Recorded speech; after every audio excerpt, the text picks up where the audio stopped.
Welcome aboard for another evening of flight simulator travels. We're going to take a little bit of history tour through uh, uh, across the top of North Africa. I'm going to be starting tonight at Hotel Echo Alpha Lima, HEAL. This is uh, this is El Alamein. I'm gonna start my little journey here. We're gonna go fairly low, and we're going to look at mostly at the beachfront property between here and I think just a little bit outside of Algiers. We're going to especially pay a visit to Tobruk and see what all the fuss was about so many years ago. We'd like to thank you for coming along on this journey, and we hope you enjoy your visit. I have I'm just guessing, but I think this will be about a 2 hour trip. And apparently, I think I've got some of my sound issues resolved after a very deep rabbit hole dive. It was very interesting to try to fix this. I spent most of the night last night awake and fiddling with this thing, trying to get it to work. I think I've got it there. At least I hope I do. If there's any problems as we get along on this journey tonight, there's always the chat. Let me know if there's any problems. We'll try to get them fixed. If we can't fix them now, we'll fix them later. We got a week before our next show, so plenty of time. Now, anybody that wants to come along with us, we're on the East USA server, and we're at Hotel Echo Alpha Lima, and all players, live weather. Time is set for 7 o'clock in the morning here local, so that we get a pretty good relief of the sunlight on the ground features that we pass over. But the first thing we need to do is start the airplane. Let's get ourselves maneuvered over here. Oh, goodness. Okay, flight controls check. Rudders. Okay.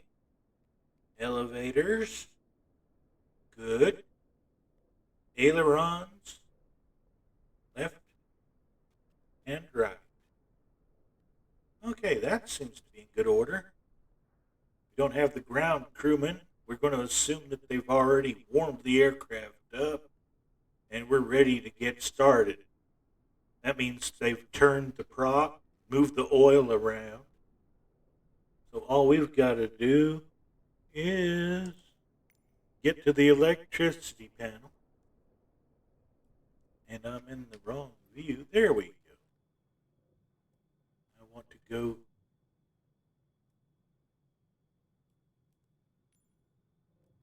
past the pilot here. We want to go to instruments. Because what we need to get to is right under the radios. Okay, let's see here. I want my battery. We don't need it today. It's actually quite warm, but it's always a good precaution to turn it on. Your pitot tube, radio master, lights. Get all these turned on, right, and on. Let's see. Instrument lights, cockpit lights, chartboard, what they're talking about. Let's get back to this view. What they're talking about with the chartboard is this piece of equipment right here. This is what you laid your maps on so that you could actually do your onboard navigation during your flights. Mostly it was looking out the window, looking at your compass, and looking at your map on this board. Okay, we've got the power on. Open up our intercooler, oil cooler,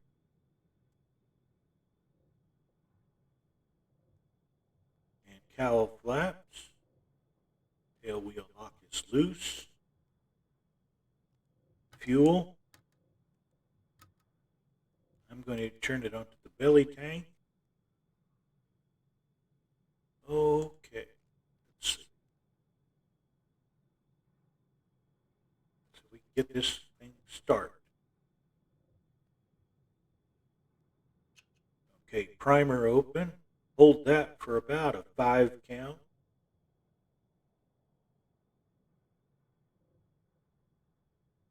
Okay, that should do it. Leaves our starter cover.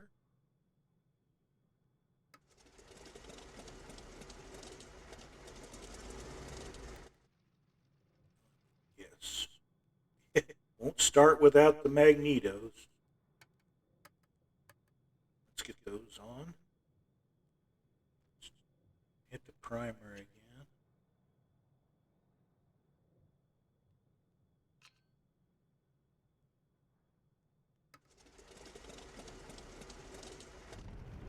Oh, there we go. Now, this is North Africa and it's pretty warm out, but we're going to go ahead and close our canopy anyway, here on the ground instead of in the air. It's going to get a little bit warm in the cockpit, but that's okay. Okay. Hear that big Pratt Whitney turning over out there. This is the engine on this is a double wasp, rated at 2,000 horsepower, and had 2,800 cubic inches of power. Just a really all-round great engine.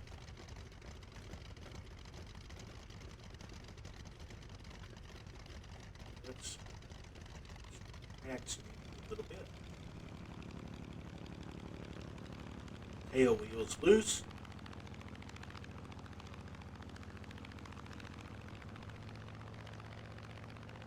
Add power until she starts to move.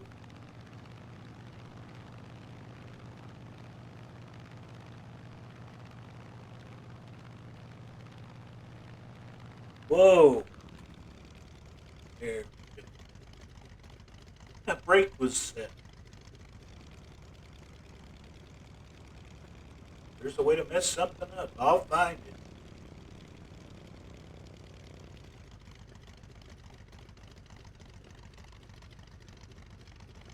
There's the other side of this nice long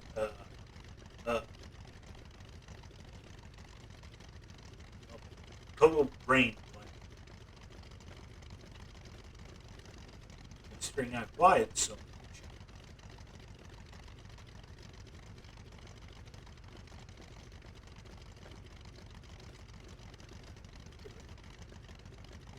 Brake. Straight up here. We'll just back taxi on the way down there. I don't think there's any negligible wind today. Anything to be concerned about.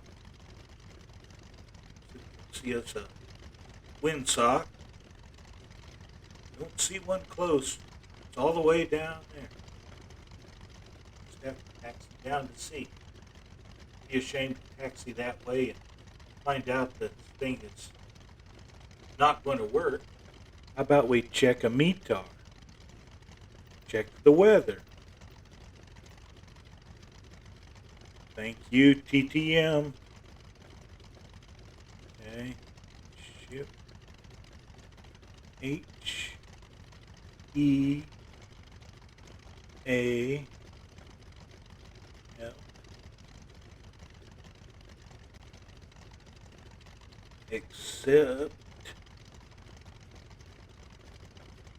Load. El Main International Airport. We want weather. No METAR. Oh my goodness. So it's, gentlemen, take your own chances.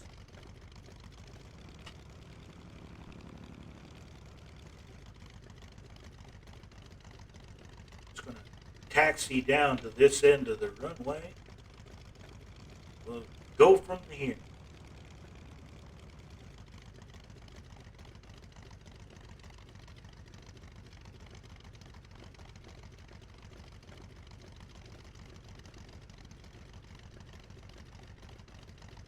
Really love the sound of that motor just ticking over. She'll start to roar here in a minute. I may have to cut the sound down a little bit so that my audience can hear me. Not that anybody would want to. Used to have a good radio voice. You would have to be a radio disc jockey. I spent 4 years doing that.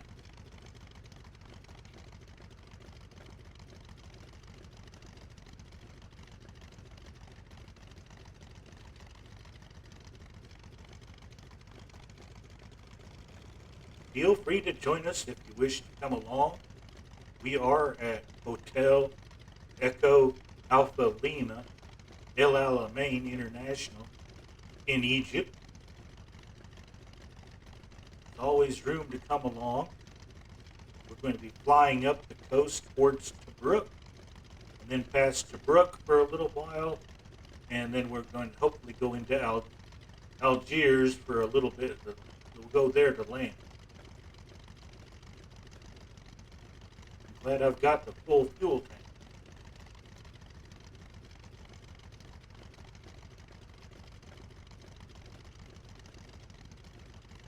Hey, ahoy, Colonel Ford. Welcome. Come along. You've never seen this part of the coast of Africa. This is one beautiful piece of country. Now, I know we flew over some desert country with you today, but this is a whole different kettle of fish.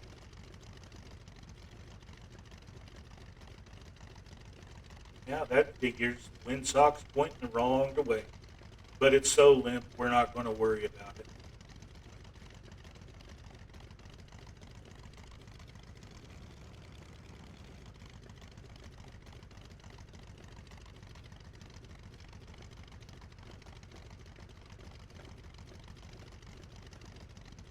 Actually, moving at about 6 knots. Nothing we can't overcome in this aircraft. Get some trim put in now for takeoff. All right. Tail kicked over. Get my foot to cooperate. Or we can stamp on the brake.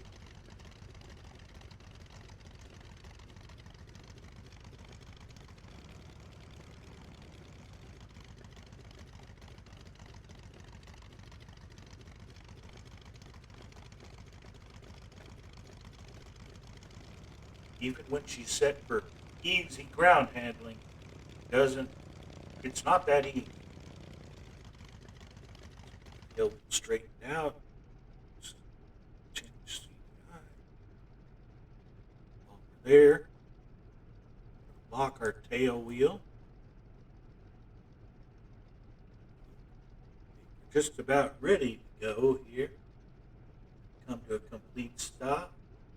Do a little run up of the engine.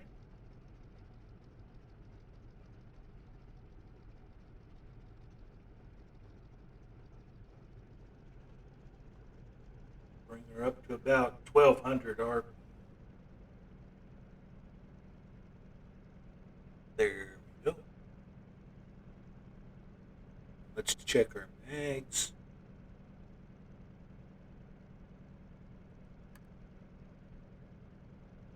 And drop about 100. left magneto, and about the same on the right. And we're going to switch back to both. Wait for the RPM to come back up. We're up to 1150. Excuse me. Thought I'd gotten that all out of my system earlier. Okay, wait here a couple of seconds. Let's look outside.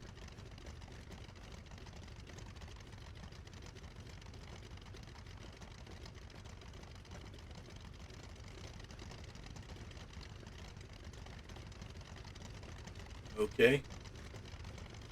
We're going to be taking off with the wind instead of into it.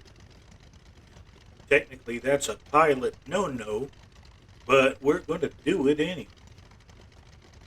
Because that's just the way we roll. Besides, I'm not going to taxi the entire length of this airport just to turn around.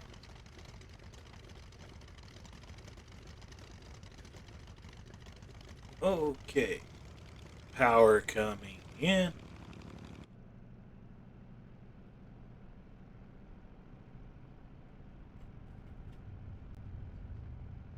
There, straighten up. Needs more power. That tail will come up. There she is. And when we get past 80, we're going to go for a little flight. There we go. We're up. Gear coming up. Hear that whine? We need to turn north and for the coast.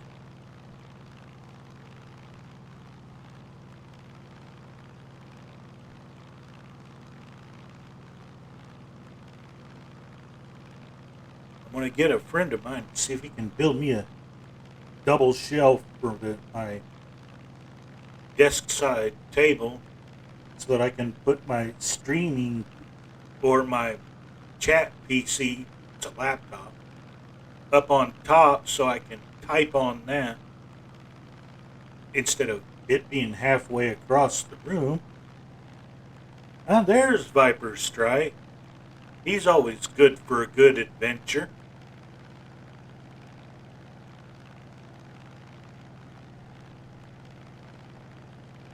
I'm going to head up here to the coast.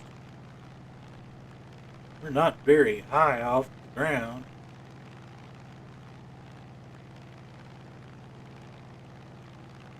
Let's see. How much manifold are we pushing? Right at 40. We're going to go back to about 35. And we're going to bring our RPM down to right at 2,500. There we go. Oops. Back up. Come on. And don't fly into the ground. Get low, but don't fly into the ground. It hurts.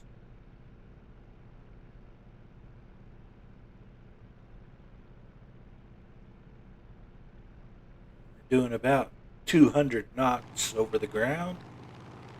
Or 196 ground speed. 200 knots indicated.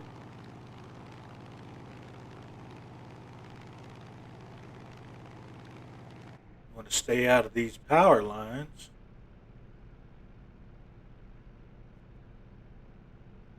See a lot of those here on this part of the coast of North Africa. Power lines and construction cranes. Here we are banking left. Start heading up the coast here.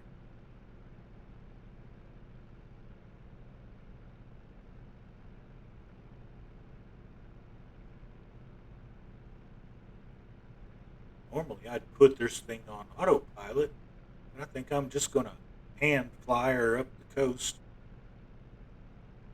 It's hard to mess up this navigation. Where are you going? Up the beach. How far up the beach? that's what the map's for. Tell us when we get to the right spot. That we kind of know what Tobruk looks like.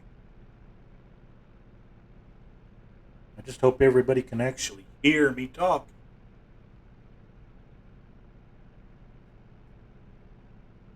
Oh, I'm glad you did, Viper. That sounded like a really fun museum to go to. Did they have a 707? To me, it's not a flight museum unless there's a 707.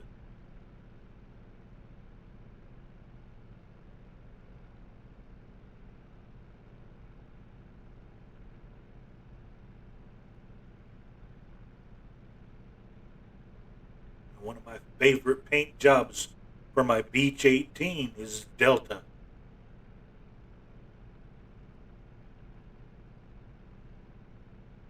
You not carry a lot of passengers, but she carries enough. Paying customers are where you find them.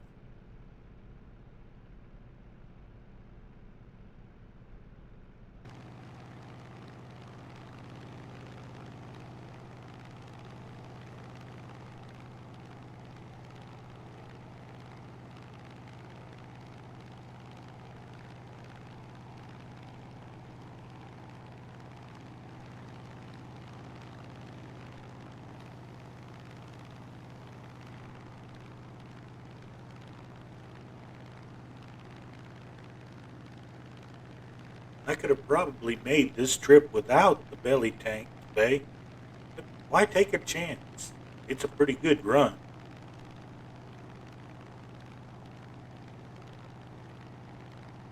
I'm just sad that people couldn't hear that little Tiger Moth's sewing machine motor yesterday.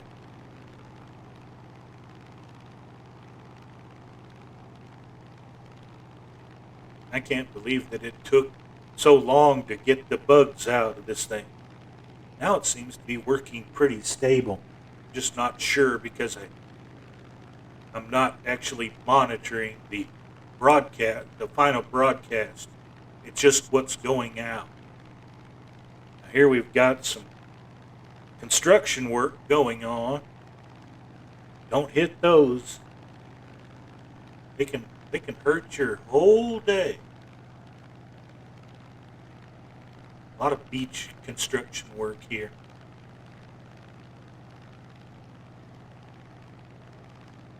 I figure a lot of Europeans will love coming down here to visit. Well, the traditional Greek vacation spots are full.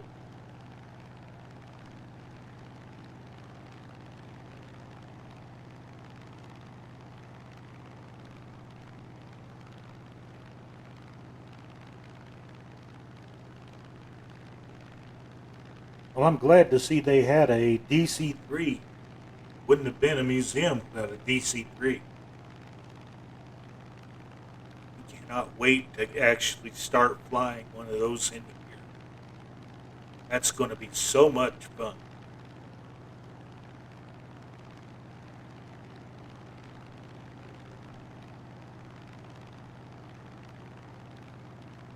I remember when Airport 75 first came out in the theaters.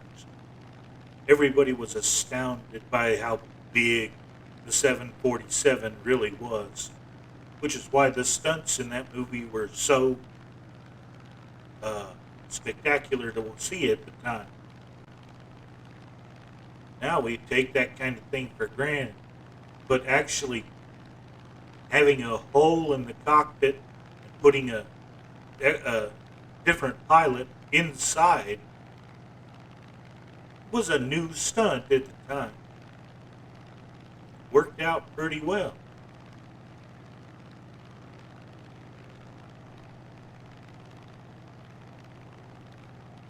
Colonel Fork, there is no such thing as too much fried chicken.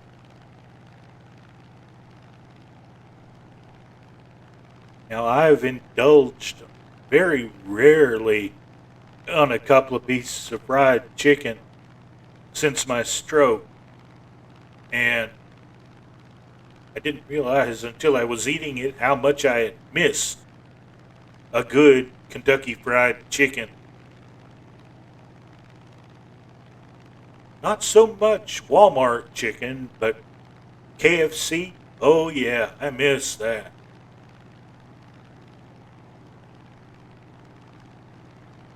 One way to get to Tobruk, see this road off to our left? We can drift over towards it. It's a big 4-lane highway. It stretches up the coast of Egypt here.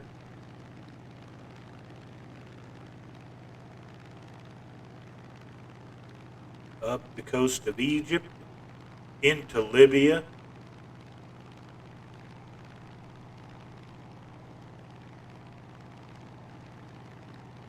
Now, I really, without really checking the map, which I haven't done, and see where our destination is, I don't think it's all the way across the Gulf of Sidra.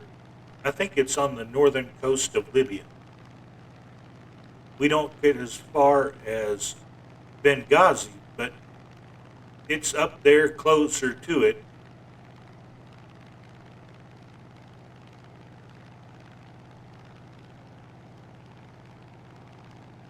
Oh, Colonel Fork, it is. KFC is great.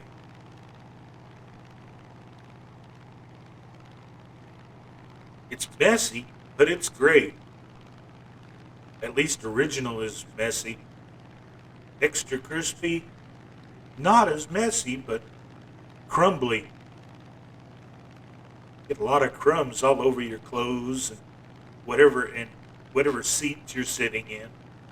Not a great travel food, but it sure tastes great. Now, if you've got a picnic table somewhere, get about get a 10-piece and share it with somebody and just have a great picnic. Oh, you don't have to fix it. Just pick up your mess when you're done and everything's fine. You brush your clothes off, get back in the car.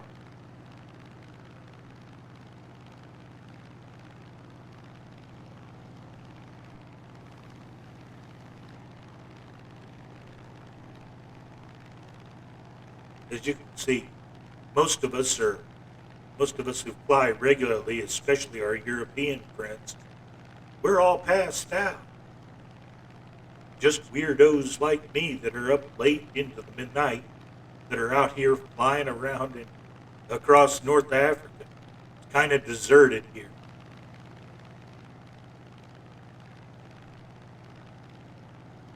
Well, it does keep the frame rates up.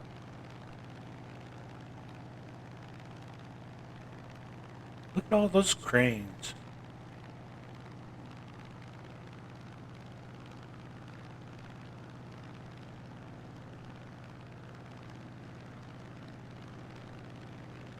Let's see here.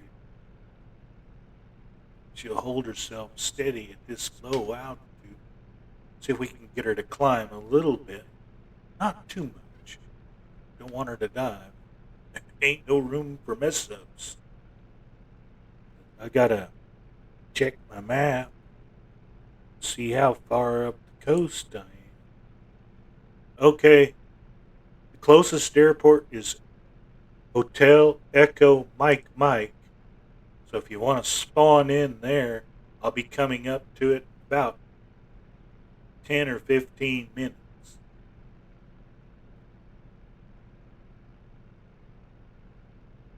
Well, those are patriotic cranes, red, white, and blue.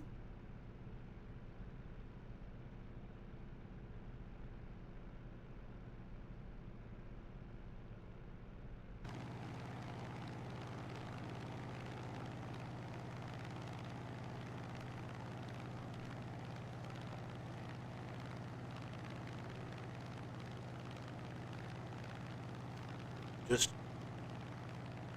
trying to figure this all streaming thing out. I'm not the greatest showman in the world. I used to be a lot funnier, a lot wittier. But now I just can't hold my own anymore. Not ashamed of it, it's just the way it is. So I do what I can with what I got.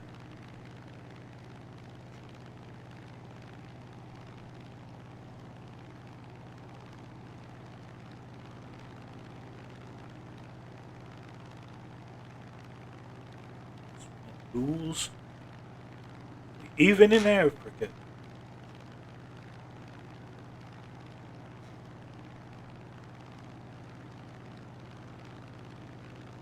If I see a convoy of camels headed out this way, I'll know I've gone too far. Now that's deep desert. As long as I don't encounter a kid eating spice out here.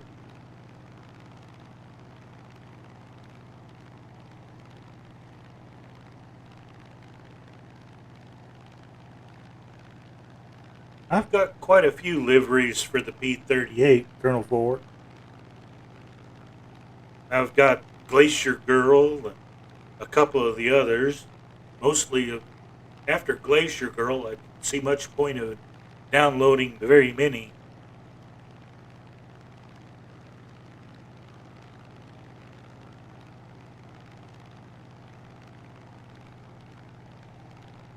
Because they already included most of the most famous L models, the ones piloted by Dick Bong and Tommy McGuire.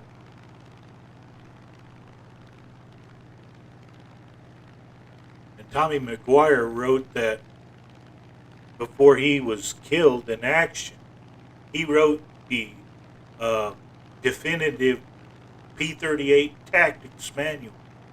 It was a very well written, very concise, short document, but it really gave the 5 rules of flying and hunting in a P-38. Don't dogfight.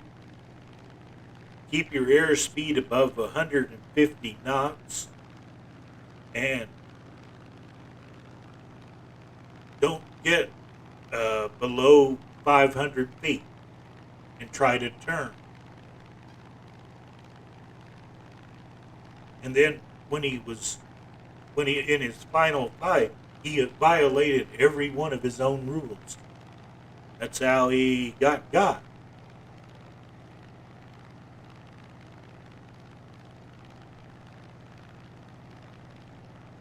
Okay, it's a radio antenna, not an oil rig. There's Colonel Ford.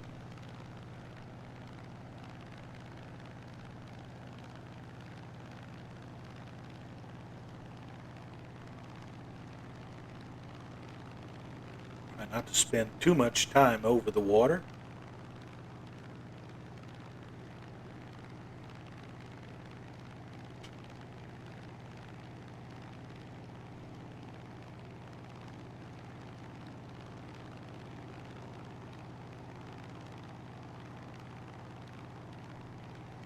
Hello, Rigel. Now, you didn't get the first time uh, tag that for first time chatters, so it must have recorded what you typed yesterday. But we're glad you're here. Thanks for coming along with us. And I hope you enjoy watching the incredible craziness that goes on. You can see my friend Colonel Fork up there. He's getting his engine started, getting ready for takeoff, which will give us just about enough time to cover this ground.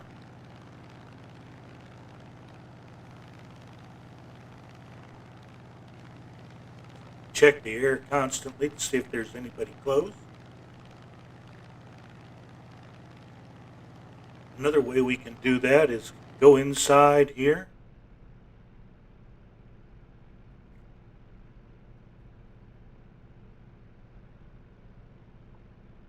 Need to check something right quick. Okay, camera views. I want to go to instruments, instruments, instruments,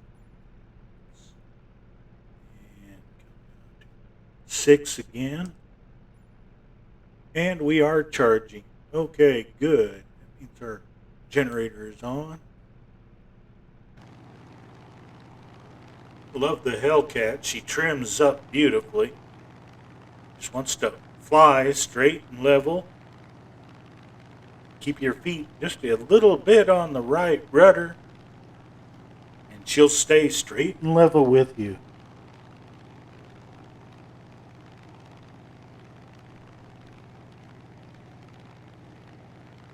Welcome from Colombia. It's always nice to have friends from all across the world join us on our journeys. Colonel Fork is from Michigan. Our friend Viper Strike is from Kentucky. I'm from Alabama. So I'm just tickled that we've got so many people that share our interest in history and the fun of flying. Okay, we're still doing only about slip a little bit of speed. We're going to give it a couple of extra inches of manifold pressure. We'll go up to about 37 inches. There we go. See what that gets us. The fact that we keep climbing isn't helping any. Almost to 1,000 feet. That's a no-no. We don't want to get that high. Missing all the good stuff. Now you can see here below they built this town on a circular pattern. All the streets are round circles. I'm sure their city manager had a reason for plotting it out that way. If the focus is on the city well and the water supply, that makes kind of sense. That way no one house is any farther away than anybody else's.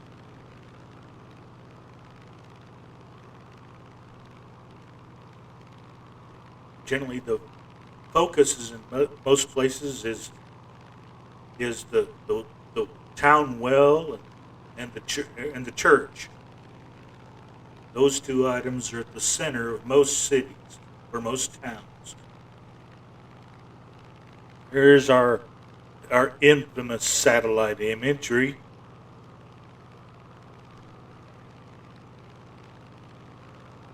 Brown, brown, brown, desert brown, green.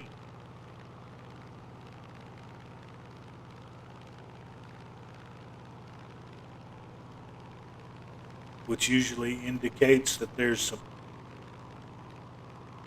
non-coverage going on somewhere, leaving it up to the computer to fill in the scenery.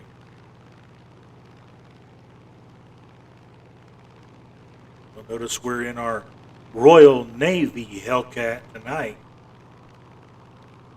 because, well, this is their part of the world,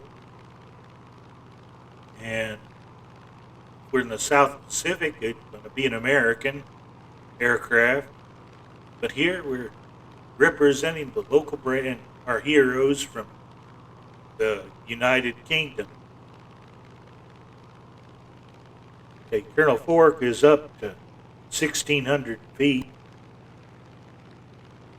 Still going up.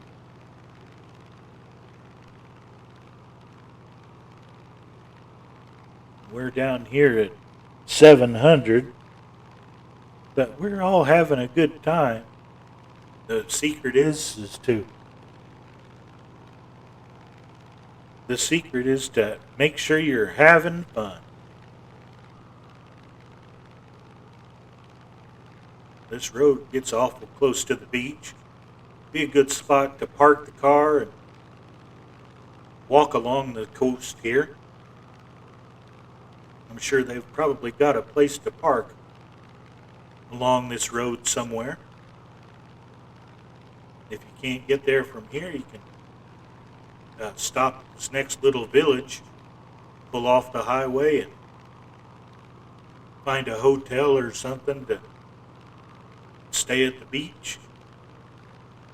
Because we're a really good distance from Alexandria. There's not much out here.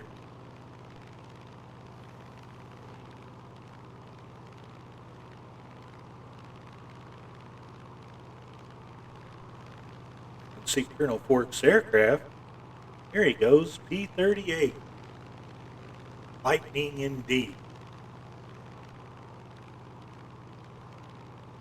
That was cool. The shadows crisscrossing. Colonel Fork is an excellent P-38 pilot. So as long as we hold kind of steady, he shouldn't have too much trouble warming up with us here at this low altitude. It's not like we're going very fast. We're only doing 210 indicated, which is 209 over the ground.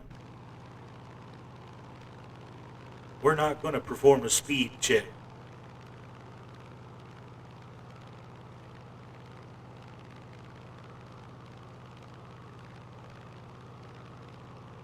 I was impressed when I tested this out earlier in the week, just how beautiful this part of the world really is. I'm sure they would love it if we would all spend our dollars here. I just wish I had the dollars to spend in places like this. I think I'd buy me a boat, big 30 or 40 footer. Actually, I'd buy a 77-foot Elco, configure up, and just sail around.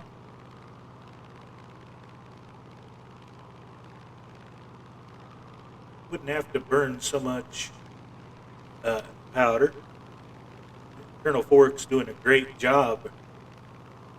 He's right with us. Let's see if the road branches off up here. There's one that's down by the coast here. Goes to this roundabout. That's one thing my town has invested in recently, has been a roundabout. There's only been about 3 or 4 traffic accidents inside the roundabout. Once was a tractor trailer trying to turn too tight. No, you don't have that small of a turning radius. Go and follow the road. Go around. He turned a little bit too sharp, hit the curb, and a couple of signs, dug the trailer into the little garden spot in the center of the roundabout. Had to have a tow truck pull him out. There's a resort just waiting to happen.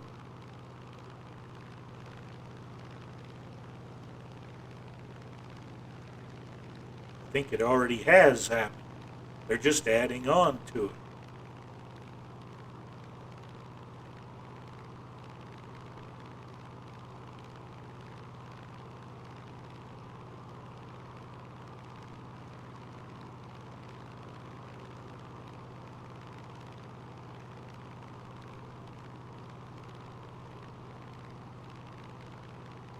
This reminds me of Florida. Uh-oh, hiccup.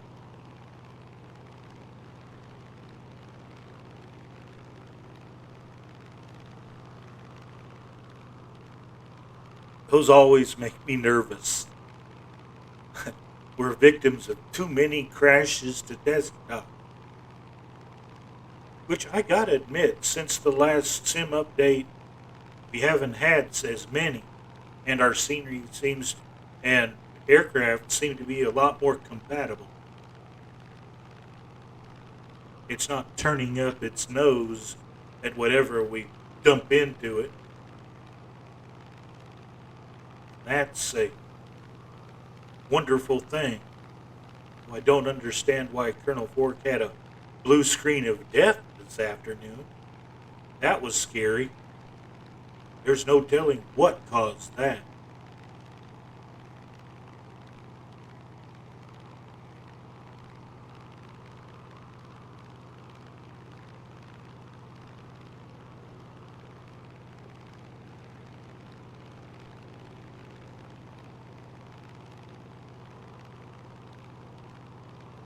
I didn't think I'd have this much fun hand flying it this far, but I have. Such a nice aircraft to fly. Trims well, doesn't want to hair off across the map. Just steady as she goes. A little bit of right rudder, and that seems to counteract the torque of these huge engines. We go from there.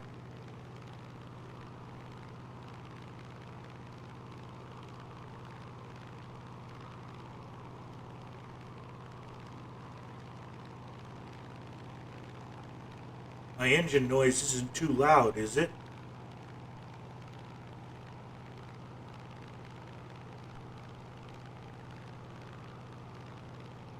I've been playing with the sound so much, all the levels have to be reset.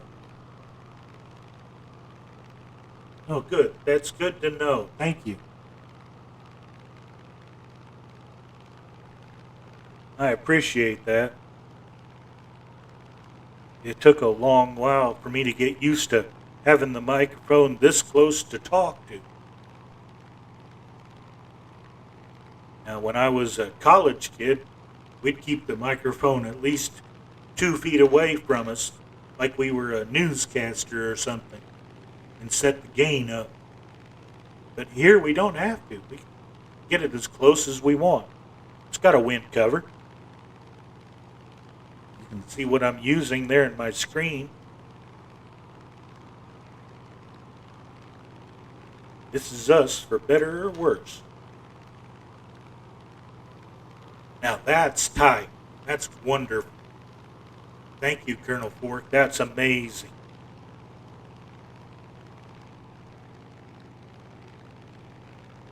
Just flying up this road, doing the IFR work. I follow the road. Helps. It's the only road.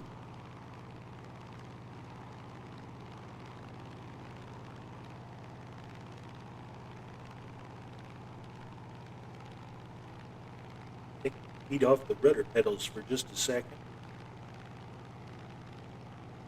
Give it some aileron trim to balance out.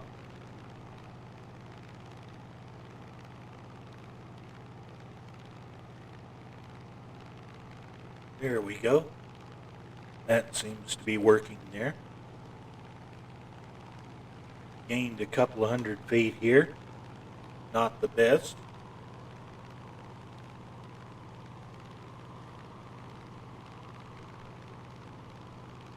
Oh, goodness. That dinner haunts me. I had red beans and rice for dinner, and it's trying to tell me it thinks it's Taco Bell.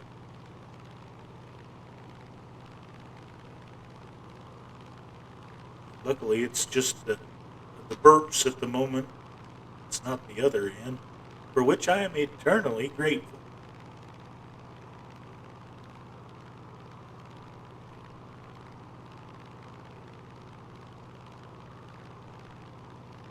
Well, we're glad you came along and stayed as long as you did. I understand we're not the most exciting game in the universe to watch. Depends on what you like. This is the kind of thing we haven't seen in the air. Now, we see it at air shows sometime, but over this coast, it hasn't been seen for 75 years. Take her down. Take her down.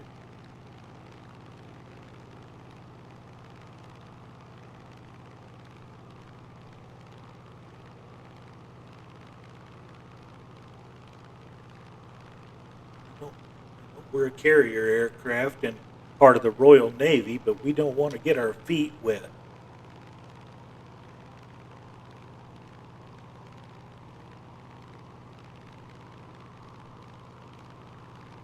Now, there's what I call a beach road. It's literally on the beach. It's Colonel Fork's shadow.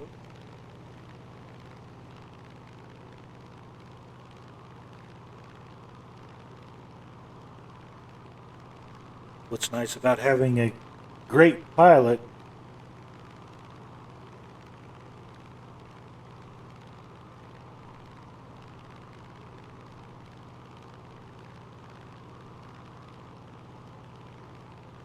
Well, thanks for coming by, Mandy. Tell Serena hi, too.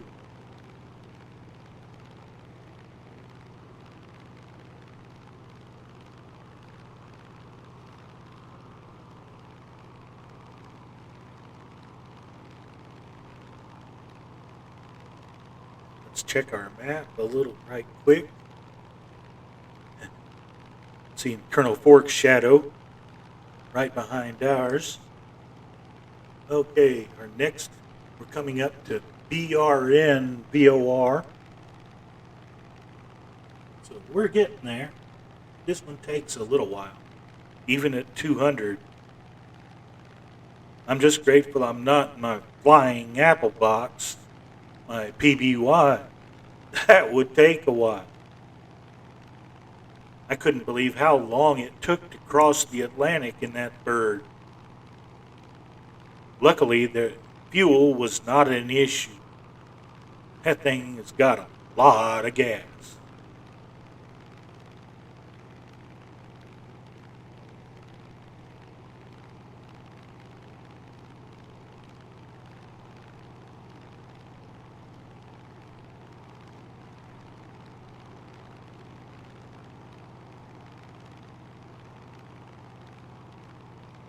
Now, I'm grateful that people have taken the time to come along. I may not make a lot of money ever doing this, but if I can do what TTM does and Colonel Fork and a couple others, I can just pay for the mods to the game. That'll be way more than I ever expected. Just to have everybody following along and watching is, well, it's humbling, at least to me. I've never had this many people care so much, and it's wonderful to hear and see. That's why I love our community of simmers and pilots. Everybody is so astoundingly friendly and helpful. I try to be as helpful in return as possible. Like when I had my issues yesterday and fell down the rabbit hole, it took a while to figure it out, but it took a new audio driver and the latest NDI settings on both systems to get everything straightened out here. Now I've got sound, at least I hope I do, and I even found a piece of public domain music that I can listen to. Claire de Lune is just one of the most beautiful pieces of music that you can listen to, and it being now in the public domain, I got mine from NASA. They've got a beautiful video that goes with it. It's a time lapse of the phases of the moon, and it's really spectacular to look at. But it's free and in the public domain, so no copyright issues. So I can play it. I've never taken the big leap and committed to epidemic sound yet.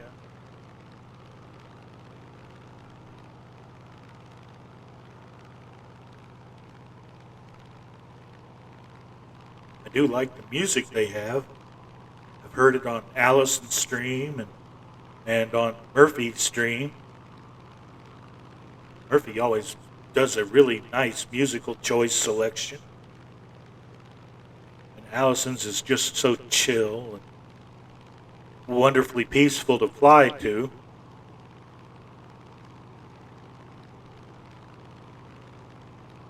Everybody's got their own taste in what they like to hear as far as music goes. Yeah, I'm a weirdo. I like everything from, as long as it's not rap or gospel, I'm pretty good with it. Even some of the gospel isn't too bad, just a bit preachy.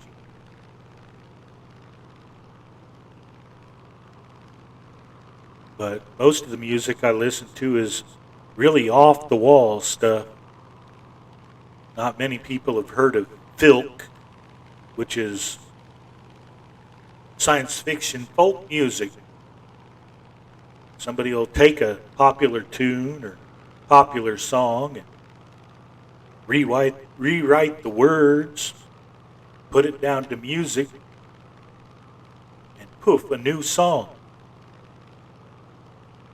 A lot of people did their own music and own words and lyrics. One of the authors that I like to read, Mercedes Lackey, she writes music and her own lyrics. So that's always fun. Get those shadows on the ground. That's awesome. Right down the beach.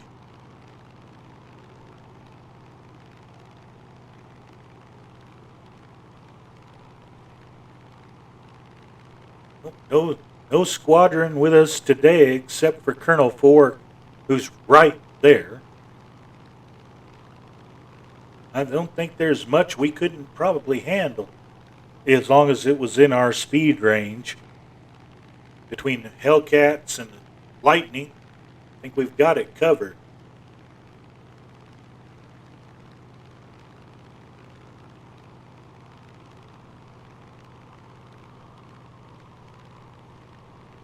So normally I'd have two or three, uh, at least one Hellcat with me on my right wing, and we'd form a section of two. And the section belongs into a finger four, which is you hold your hand out like this. You can see the way your fingers that stretch out. That's where you want your aircraft placed, right at the tips. And that you spread out over 3 or 4 kilometers of space, and that gives you the coverage you need where you can watch each other's backs. So nobody can get behind you.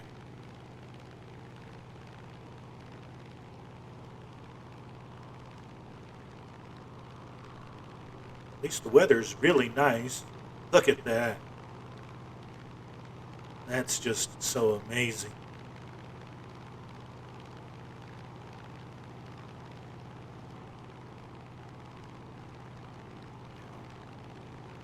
There's the down trim there.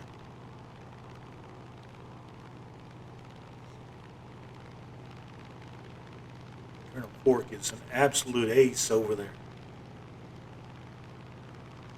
That's a legend.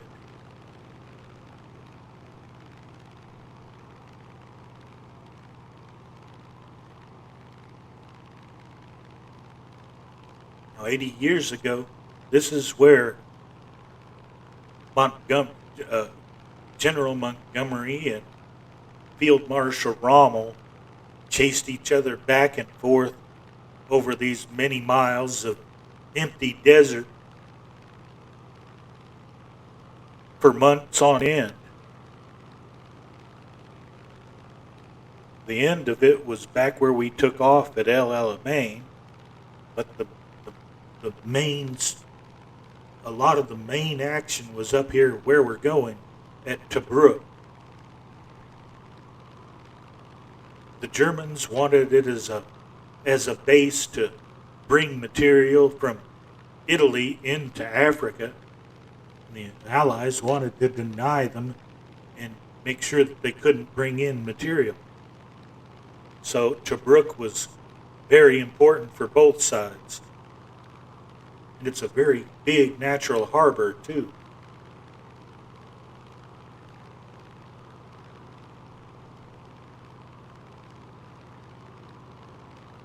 Let's take a peek here. How far away is it? Okay. Oh, we're not that far away.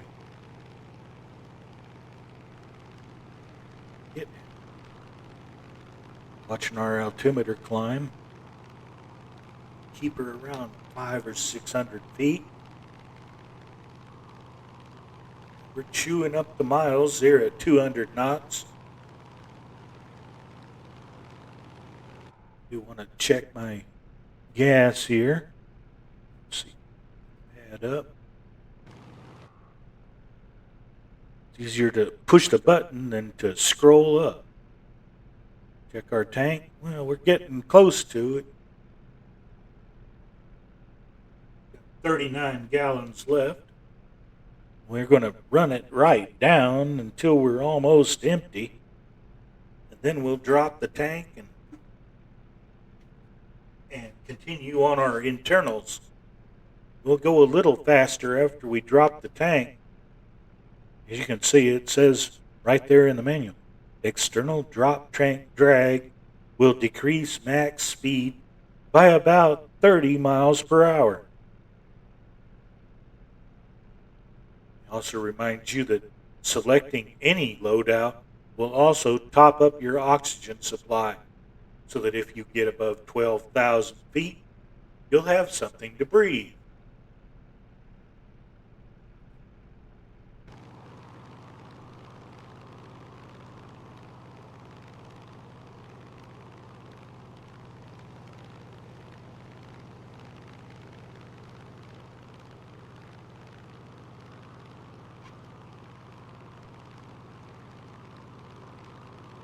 I get so tickled by all the different stream beds and dry washes that flow straight into the Mediterranean here.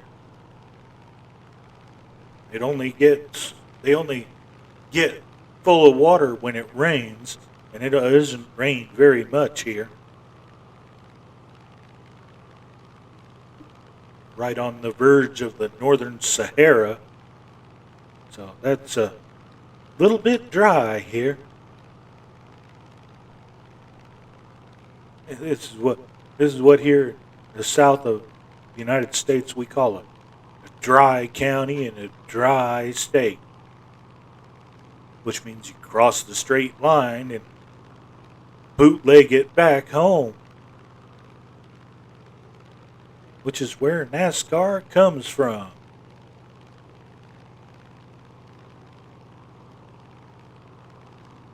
Those guys are a crazy bunch.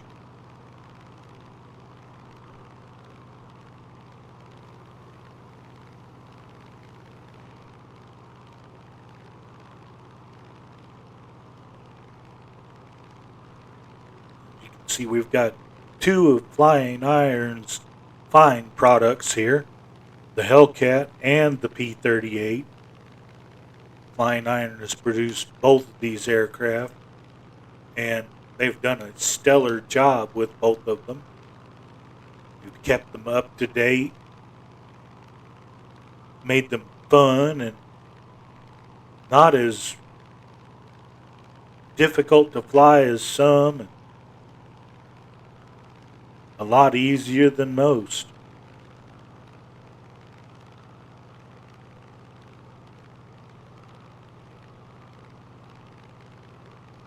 Okay, some kind of getting into a build-up area here. I think this is where the VOR is. Check the map right quick and see. Yeah, we're passing the BRN VOR. We're headed up. Tobruk is about 20 miles from here.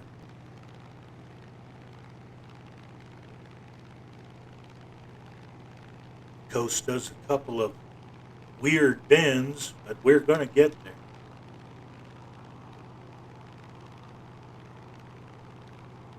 You'll notice that what little trees there are here, even with Rex Acusin, it's all green.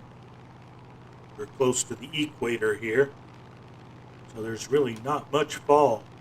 We get up into Italy or up into Germany, all the colors really pop. That's why I was flying up there yesterday, because I really wanted to enjoy the fall colors up there. Switzerland is just beautiful. I didn't realize how close I'd gotten to Geneva until I actually looked at my map. Another 5 or 6 miles and I'd have been in downtown Geneva.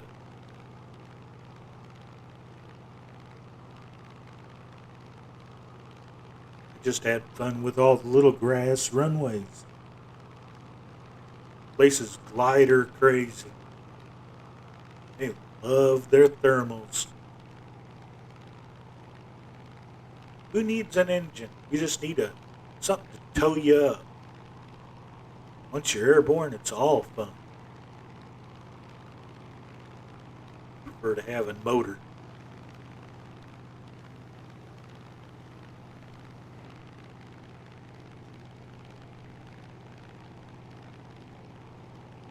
And I'm an old-fashioned guy.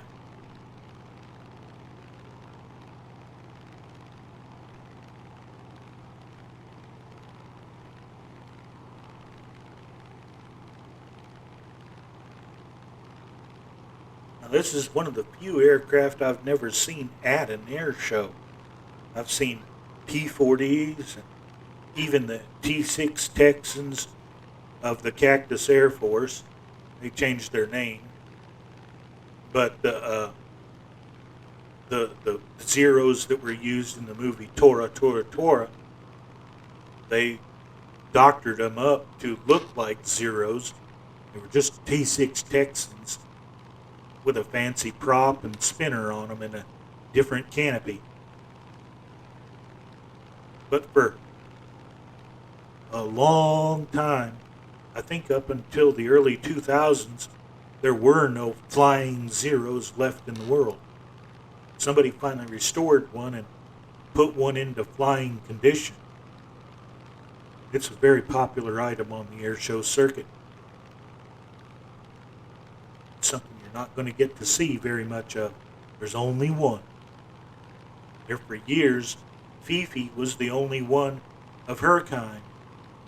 She was the last E-29 in existence. I was privileged to go see her a couple of years ago when she was over in Huntsville. And I took some video and quite a few stills of her visit to our area. You can tell I'm an amateur cameraman. It was really bouncy camera work because I was hand shooting instead of coming off the tripod. Now, if I shoot off a tripod, I used to be able to hold it pretty still. But freehand, not so much. A lot of bounce. Now you can see we're coming up on this bend of terrain to the right, and you can also see the raise in elevation of the ground ahead of us. We're going to be up on the coast. This elevation change runs right up to the beach.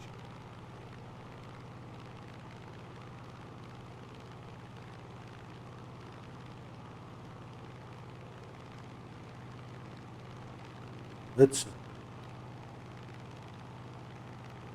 is going to be, and we're already in 1 hour in, so like I said, it's probably about a 1.5 hour flight.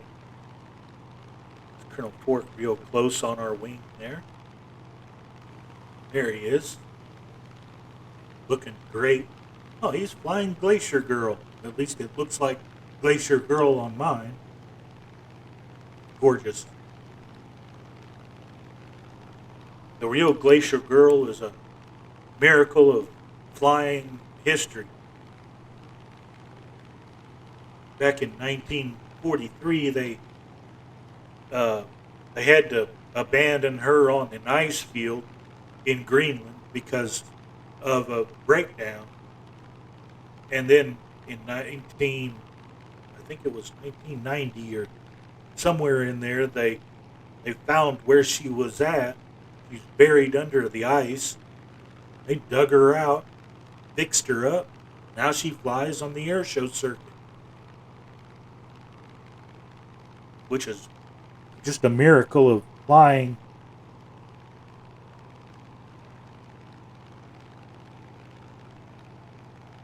Yeah, cats will do that.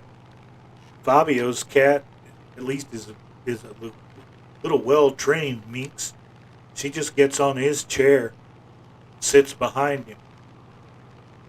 I'm glad she doesn't really terrorize him with keyboard antics. If you play Stray, there's actually a scene of cats playing keyboard antics with a computer. It's kind of cute. Of course, Stray is kind of cute up until the end, then it suddenly turns sad. Yes, a computer game can make you cry.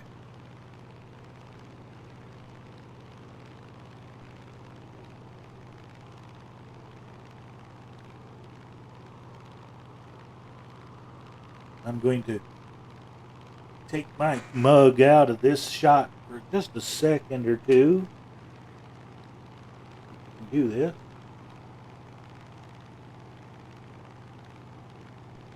Here, make myself vanish. Still here with you. Just figured you got tired of looking at my ugly mug.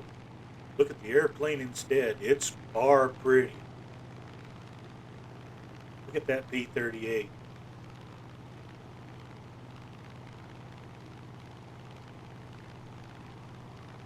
And thanks to our sim update, we can get this close.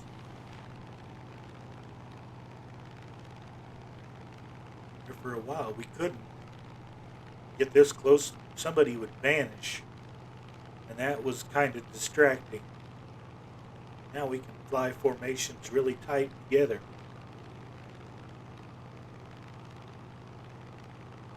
Poor RAF had to learn that tight formation flying isn't always a good thing. Bend a little bit to the north up here. This will take us towards Tobruk. So you can see the road off to our left over here. This big highway that seems to run the breadth of North Africa. Which if I followed it long enough, it'd take me through Tripoli, up through Algiers, all the way probably over to Casablanca. Which, if you still haven't seen Casablanca, what kind of rock are you hiding under? Because that's one of the greatest films that ever been made. It's got a lot of good humorous bits in it, and serious subject matter. You forget how desperate people were.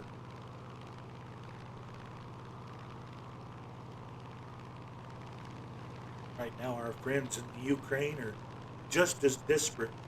But funny thing about the Ukraine is they're very stubborn people. They're very proud, very brave, really doing a great job of protecting themselves. Just need a little few tools to give them a hand.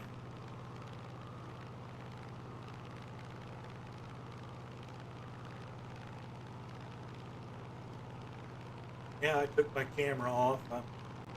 I'm still here. You can still hear me, I hope.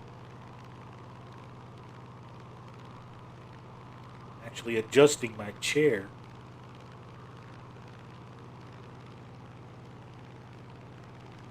Nobody wants to see that. It's awkward.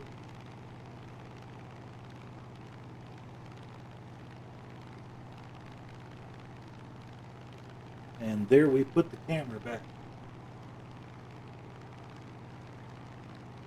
Okay, we're at 1700.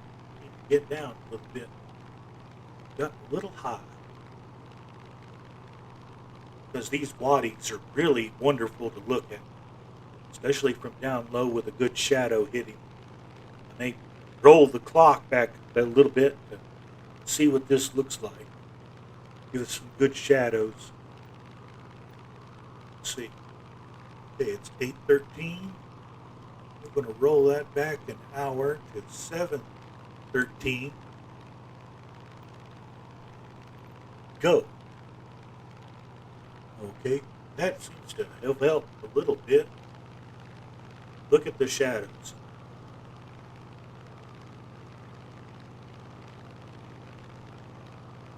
Built this road on this very flat ground so they didn't have to contend with all those hills and ups and downs.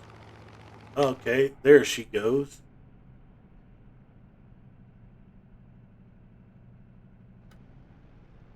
Change our tanks. Okay. And we didn't crash. Wonderful. When that torque got taken off, everything turned right.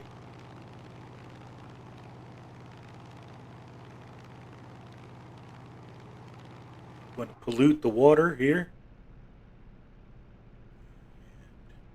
It's doink. And it's gone. Splash.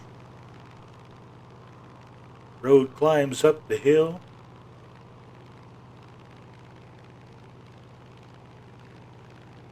So do we.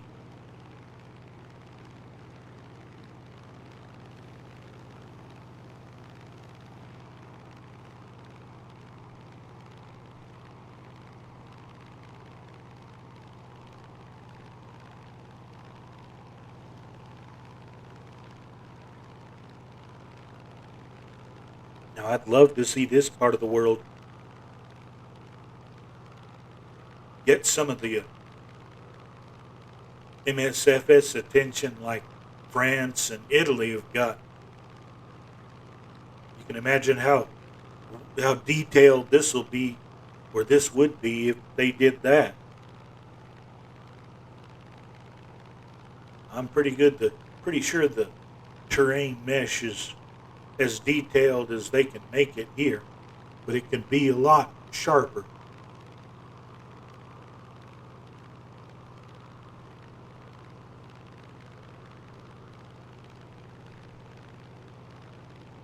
Okay, Tobruk isn't too far ahead up here. Button. Who's got the button? Okay. That's around the corner. Uh-oh. There we go. Hiccup. Never fails. Uh-oh, we've lost Colonel Ford. There he is. Didn't lose him long. Oh, wow. Boy, that would be a vacation spot. Come down one of these little wadis and park your car and you got your own private little beach for a little while.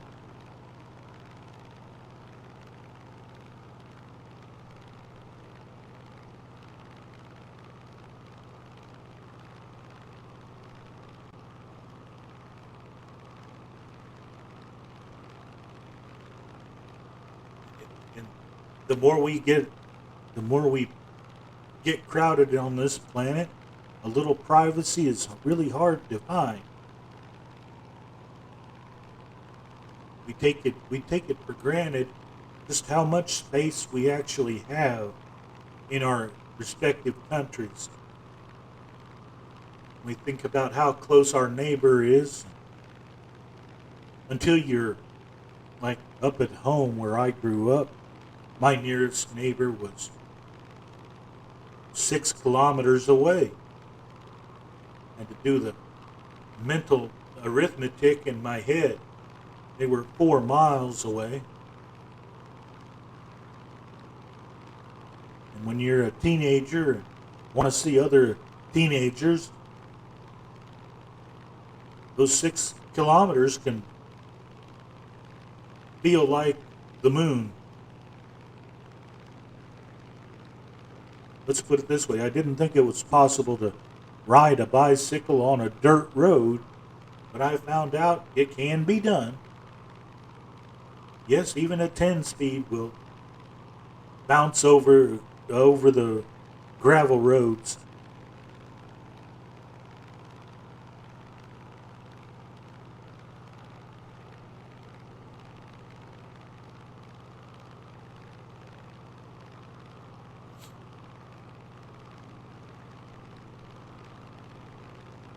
Don't be surprised that I can't type. Like I said, if I can get a piece of furniture made to sit on my desk, then might be able to reach my keyboard. But right now it's about 3 feet away and behind the microphone. Kind of a little bit inconvenient to type on. I've got my gaming PC's keyboard in front of me and my Stream Deck or my streaming PC onto the side, but the chat piece laptop is just out of reach.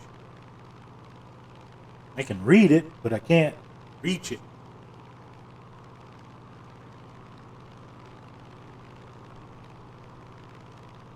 Look how deep that is.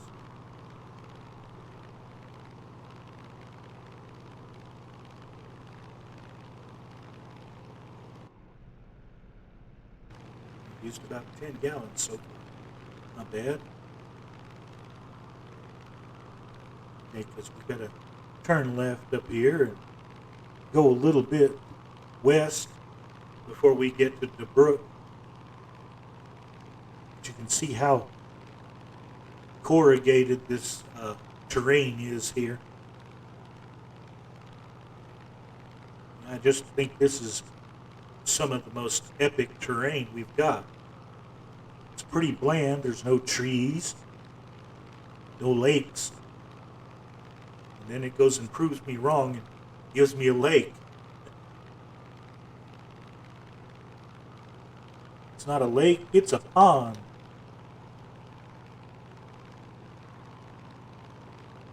Buddy, where I grew up, that's a lake. Pond is a lot smaller. A duck can land in a pond, but you're not going to ever get a seaplane down in one. Now the lakes in Central Florida, you can plop a seaplane in just about in any lake. Okay, left turn. Nice gentle left turn. Get too steep. All right.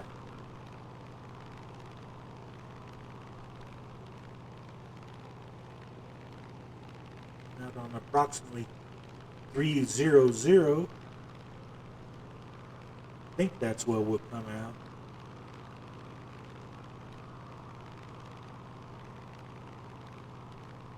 Yeah. I know I've been playing this too long. That looks like the Nautilus. Look who we caught surfaced. Mr. Vern, I think your submarine is loose. It really does look like the Nautilus. It's just a rock with some trees on it, but it looks like the Nautilus from back there.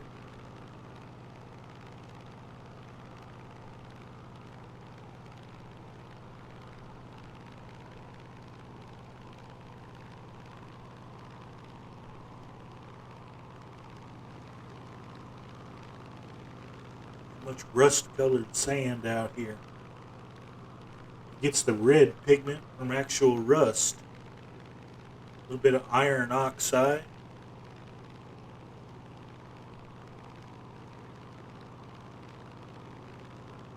Let's see here. I haven't had to mess with our mixture too much. We just haven't been getting high enough. Switch my tank to the left so that I can balance it out a little bit so we don't get too much weight on one side.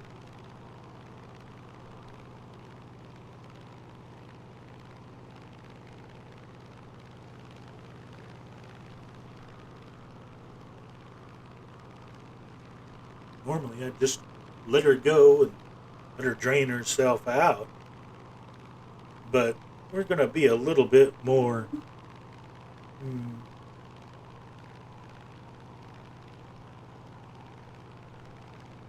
conservative and protocolish. What you're supposed to do is keep your tanks balanced from one side to the other. Use about 5 gallons off of each side, then switch them back and forth so that the weight never gets too far out of balance. Because a gallon of gas weighs about 5 kilos, about 8 or 9 pounds. So if 5 or 10 gallons, almost 100 pounds or 50 kilos, the weight adds up.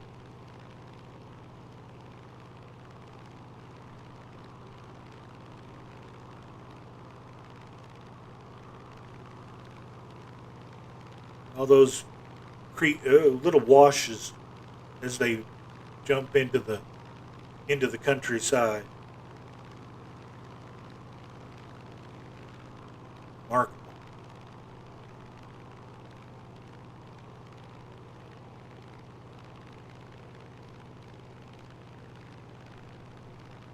I think of all the places I've visited in this simulator so far, Spain is still my favorite place to go. Just so many wonderful things to see and so many varied types of terrain in such a close proximity to each other.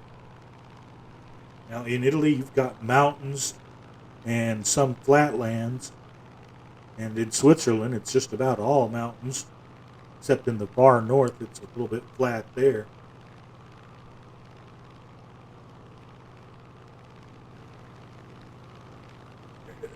Yeah, we have an F-22 up there at 15,000 feet. We are not going up there. The air gets awful thin up there. And here he comes.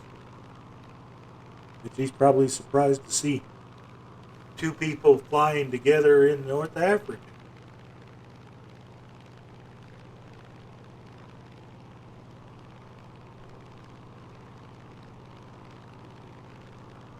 Just looking at this, you could probably see how easy it would see dust clouds from tank treads. How far away you'd be able to see those.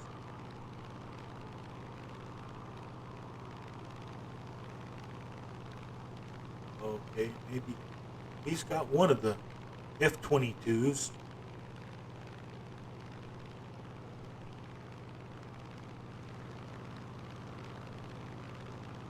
If I've got that particular model or not.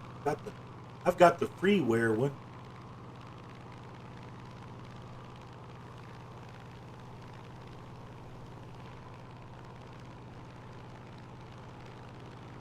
Okay, I think we're coming up on Tobruk itself. Check the map. The map.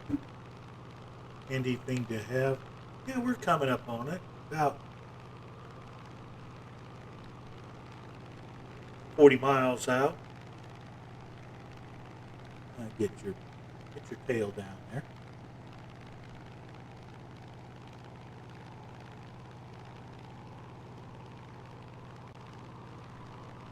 I don't have children, but I try to keep my shows acceptable for children to watch so that they're not scandalized and running off to mama. Wow, that guy is so fast.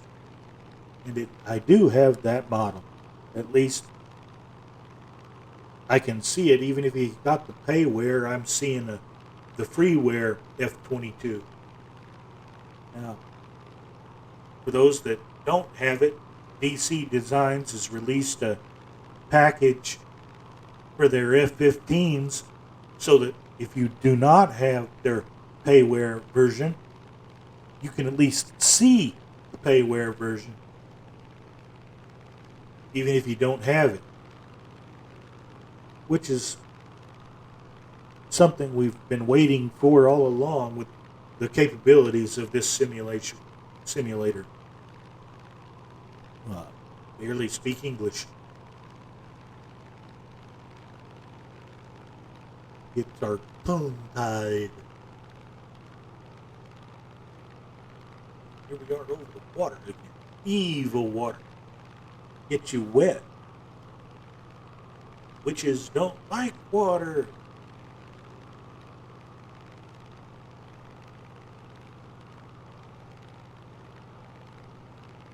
Don't like running water under bridges. We don't like big oceans. Although, darned if we don't like going to the beach a lot and seeing the ocean. Some friends of mine have been known to, they love the ocean so much their hair will grow 3 inches over a week-long vacation at the beach. There goes Supersonic. A lot faster than our 220.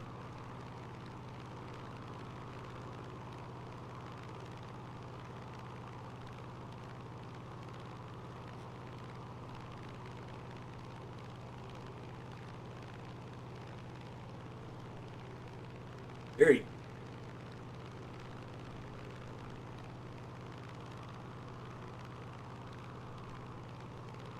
Boy, this countryside is just all disturbed. Nothing flat here.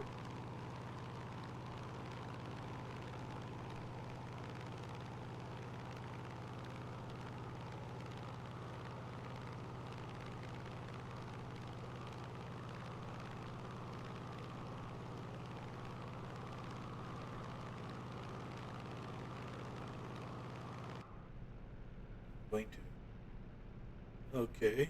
So I can actually turn my autopilot on. Yes, south. Because I want to not have to worry about crashing for just a minute. I'm going to get on this other side. And take a couple of screenshots here.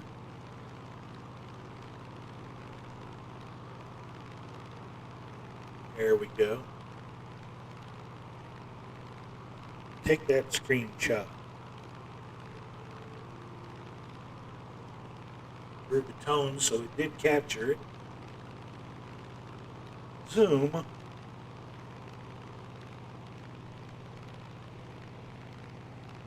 Not in the F-15, can't keep up. It's been our slow propeller-driven aircraft.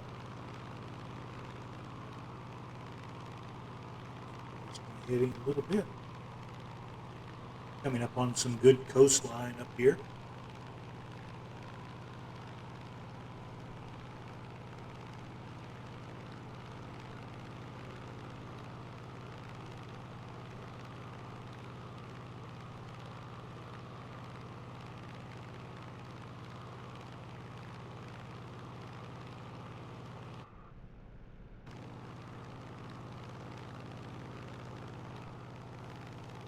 Colonel Fork is still with us.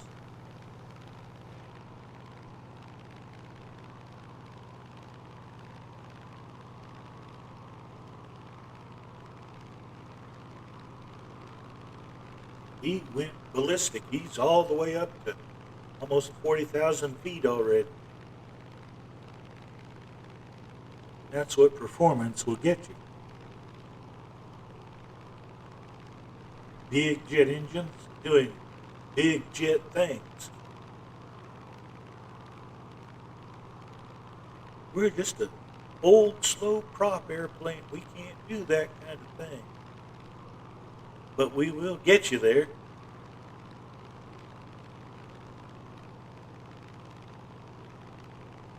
Let's get back inside here and turn that autopilot back off.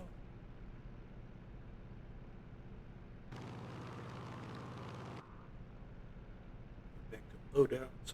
Watch our fuel.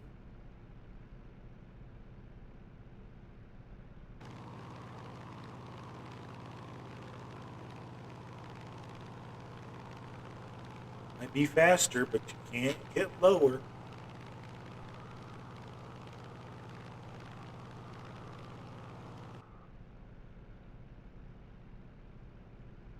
Get a little bit of wind. That's here on the coast. Going to get a little bit of. It's going to get a little bit windy out here.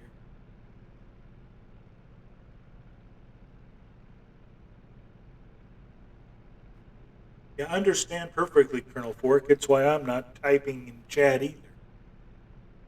So our hands are busy.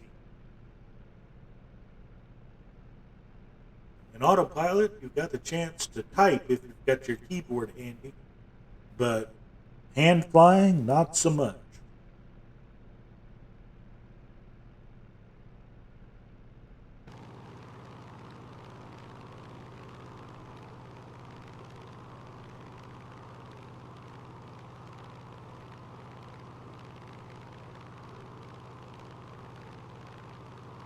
I'll tell you this, I am going to be getting more of that red beans and rice that I had. That was actually quite tasty. Now this is Tobruk up here. You can see the skyline ahead of us. Now this would be fun to get some photogrammetry for.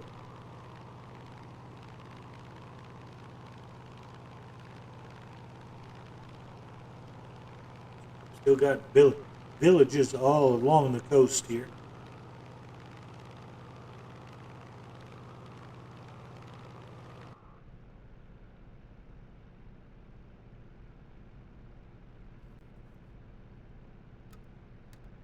There. Change tanks. Keep it level. Gonna fly around the harbor here. So what's nice about not being on a guided flight plan, you can just take off and go look at what you want.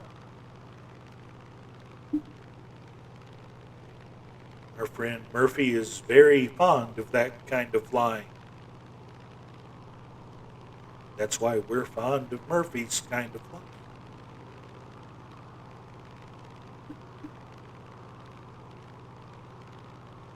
See why this is a kind of a valuable harbor. The way it's tucked in here over on the other side of this peninsula. Weather's not going to affect you too much here.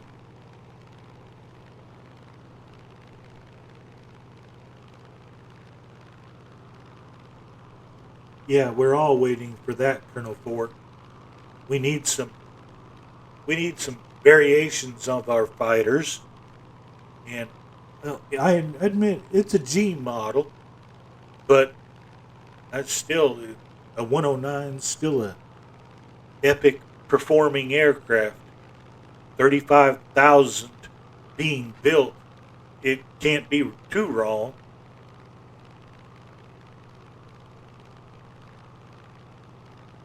That's a big roundabout.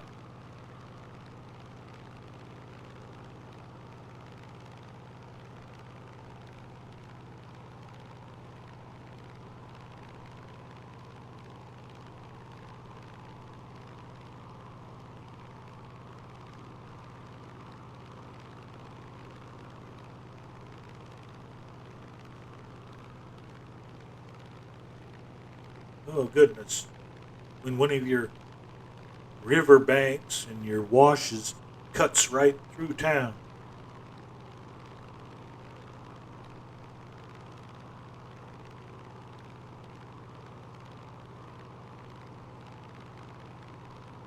I'd love to have seen that kind of city in photogrammetry. That'd be wonderful.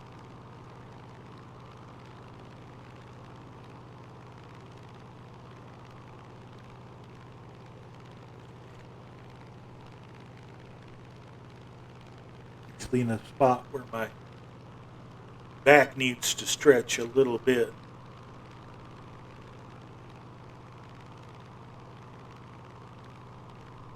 I'll admit, after adventures last night, I had a little bit of the butterflies about tonight's episode. I wasn't sure if I could get everything working right. I'm just glad everybody can actually hear this between hearing me and hearing the airplane and seeing everything. I think we've got most of our problems licked, as long as they don't go updating anything. Now, I'm not going to click on it. Sometimes it'll update it whether you want to click on it or not. That's kind of unfun. Windows is my worst enemy. Hi, you have an automatic Windows update. No, don't do it.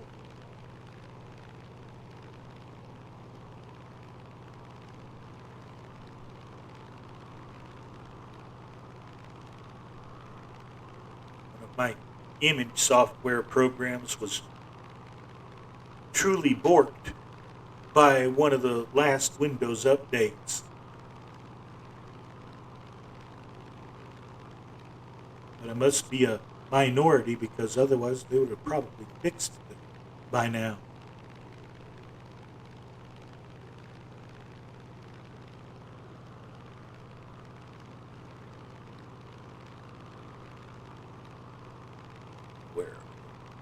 Where? Well, we know where we're at. We're just outside of Tobruk. We've got 100 miles to go to Tobruk. That's where we're going. That'll be our full stop landing for tonight and the end of my stream. So let's see, 200 knots, 100 miles to go, about 30 minutes, 40 minutes with circling and landing.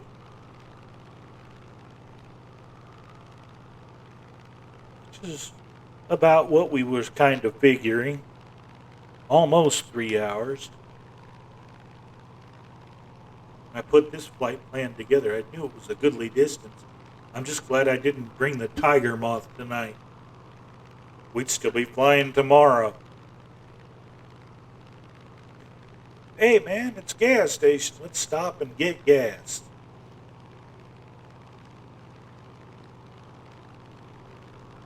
That's one thing about the tiger moth. It will burn regular automobile gasoline. So if you run out, just glide in, land, get a gallon, and take off again.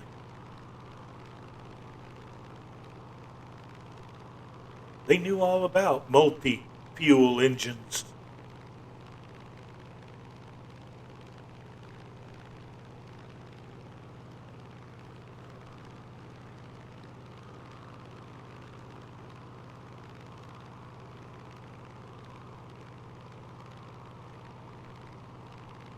There. That makes my back feel better. Old and creaky.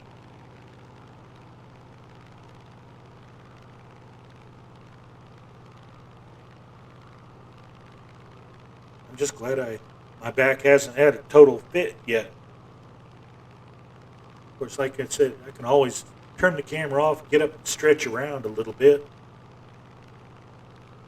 But I'm not that bad off yet.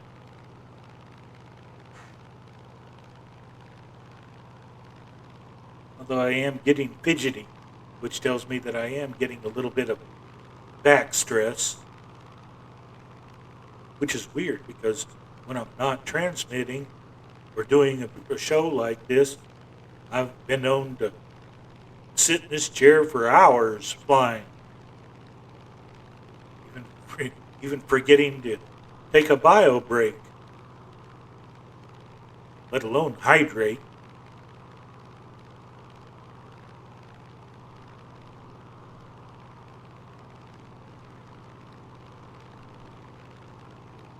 My only my only issue with the 109 when it finally comes out, I hope they fix the range problem.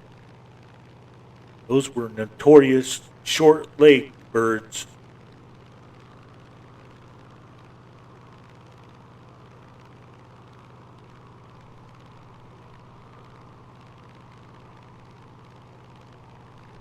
Love me an E4.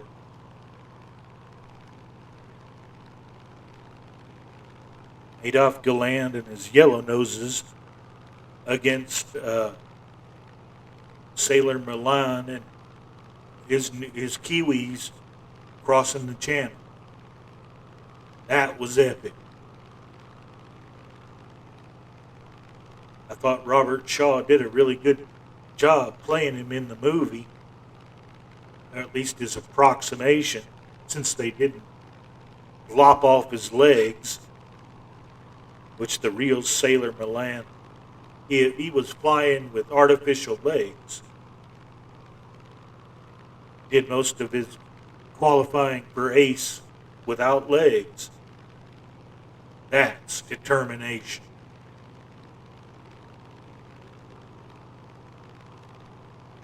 Hey, can you fly with peg legs? Sure can.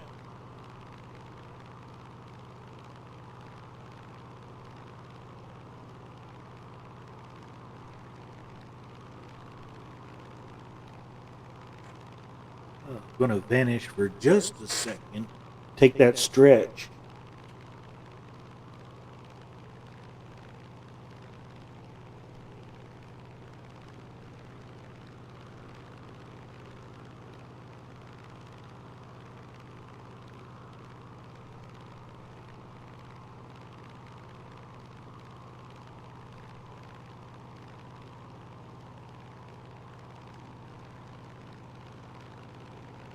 Gotta keep her on the straight level, even if I am stretching.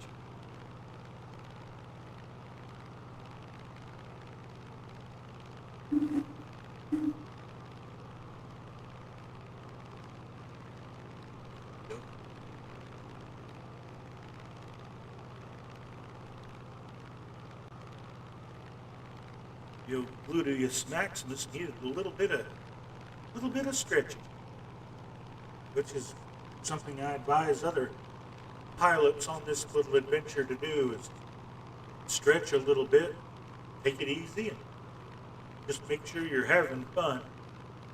No reason to hurt yourself or get stressed. Main thing is to lie, relax, and have a good time.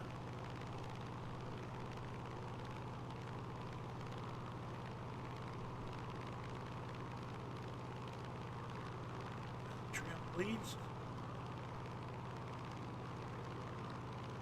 Keeping our altitude right about between 600 and 1,000.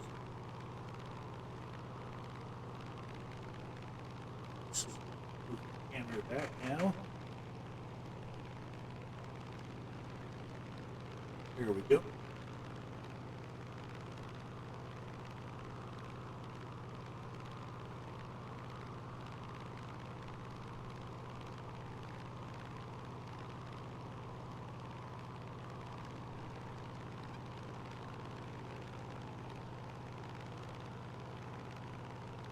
There we go.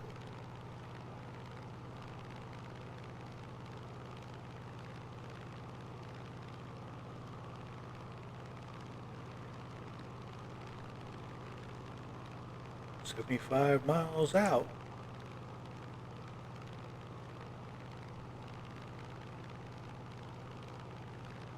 If we fly a straight line, we'll be going over the land. It's more fun to fly along the beach. See, the terrain has totally changed yet again. We don't have the high rocky ground that we did, so there's no no deep washes or waddies anymore. Although there is some high ground up on the horizon.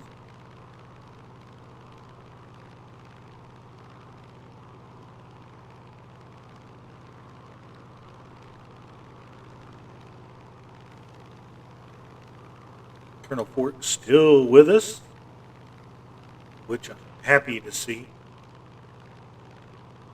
I think multiplayer really makes this simulation come alive. Shows that you're not alone. When we did our Round the World tour 20 years ago, if you saw anybody on your trip, it was cause for a big party. Only time you'd really ever catch up or pass somebody would be along the coast of Australia or through the Aleutians. Every place else, everybody was just too spread out. I did that. I did that little mission twice. Got it. At one point we had a T-shirt that commemorated your trip. 1,187 flights. Yeah, they weren't. We didn't just get up in the air and fly around the globe with tanker support. We typical hop instructions were fly 270 for 20 miles, land in Bob's Field. You'll know it when you see it. Land in Bob's Field and you'll get your next set of instructions.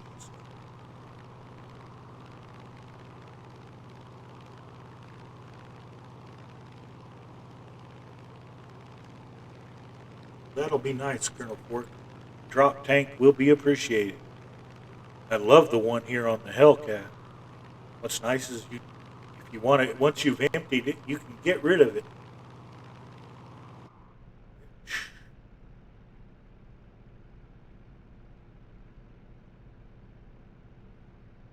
Change tanks. No. Here. Where you go? You get up there. No, you cannot splash in the water. You are not a bush plane. You may not play in the beach.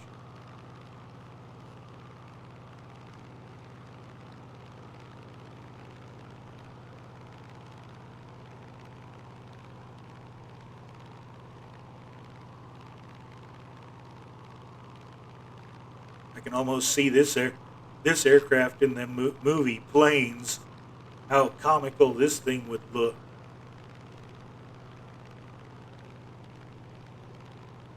Big droopy eyes,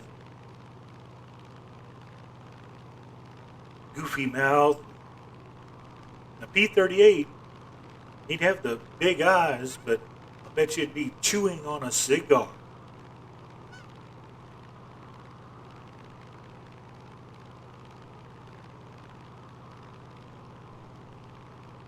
Little bitty piece of island. I bet you there's a house on it somewhere in the real world. Well, we are over an airport. How about that? Not ours, but it is an airport.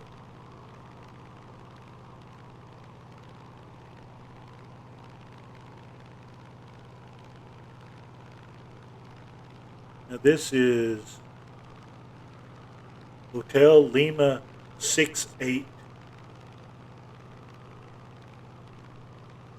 It's a big airport for the middle of nowhere. Nice to have the option.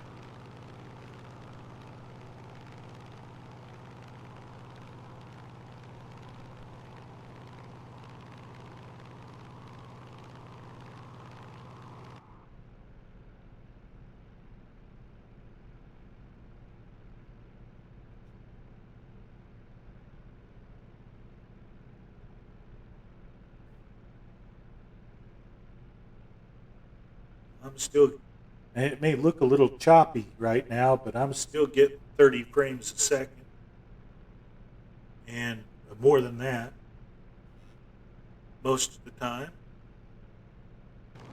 The sim is doing very well. OBS, not so much. If there's any stuttering, it's on OBS. It's not on the simulation.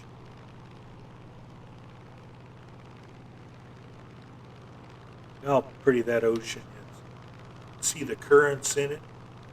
Everything.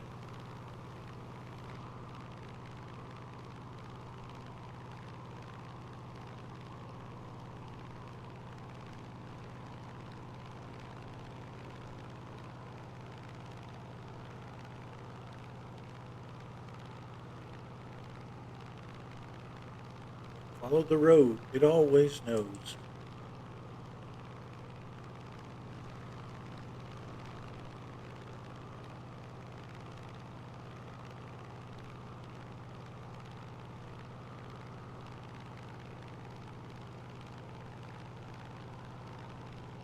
We might actually get into that center reserve tank.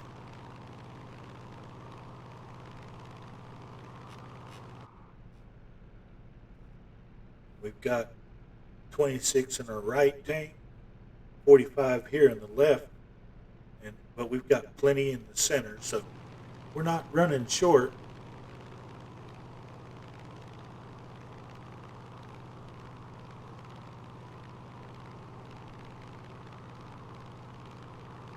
We are now be very feet dry.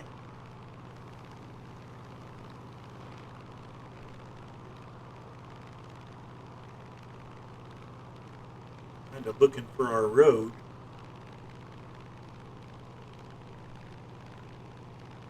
That's it. Yeah, that's it.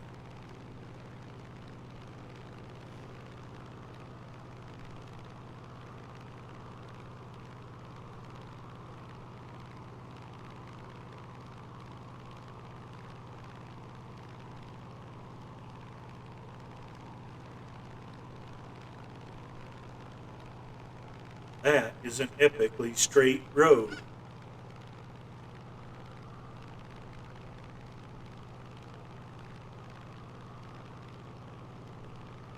I don't think the Egyptians have to worry too much about drag racing.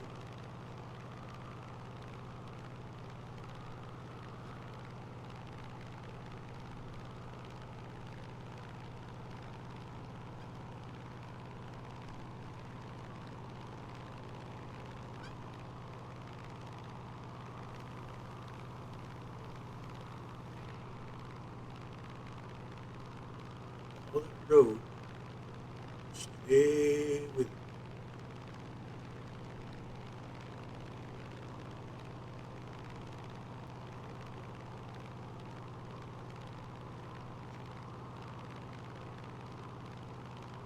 Judging by the size of that wash over there, somewhere sooner or later there's going to be a pretty good sized bridge.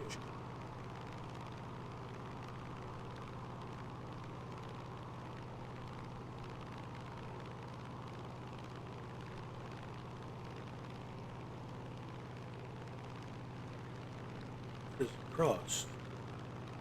That's the curious thing. Where does she cross at?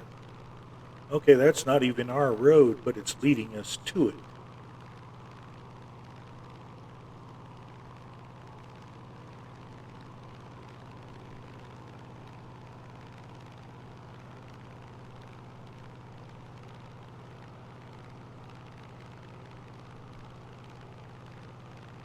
Whole empty world here.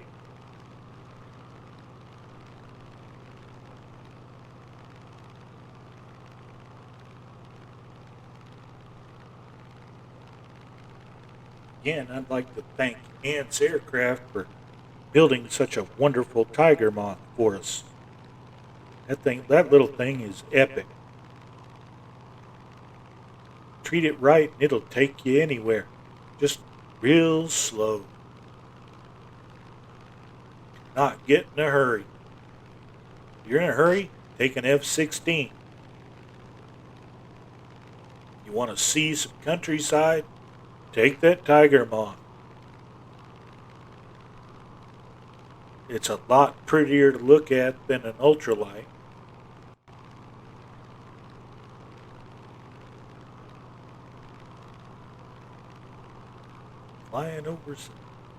Flying over some washes and wadis.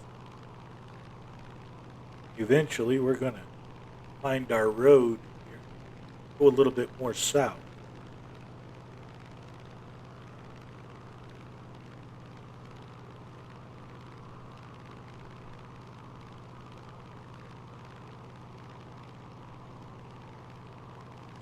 Is that it? Not sure. Find out. Map. Hello, map. Oh, that's an airfield. Hotel Lima 52.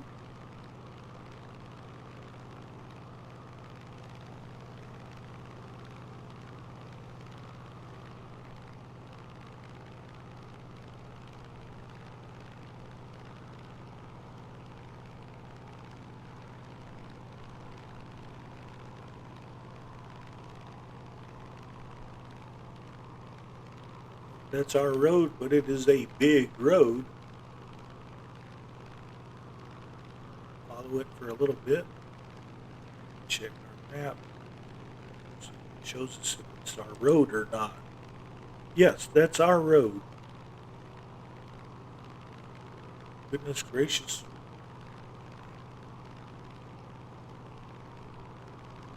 Oh, follow that road. There's one bridge.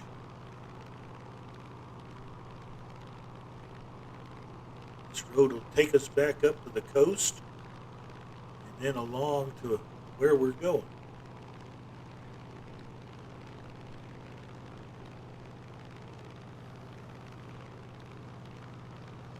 We're staying right up on the beach. He'll get there just as quick as we will.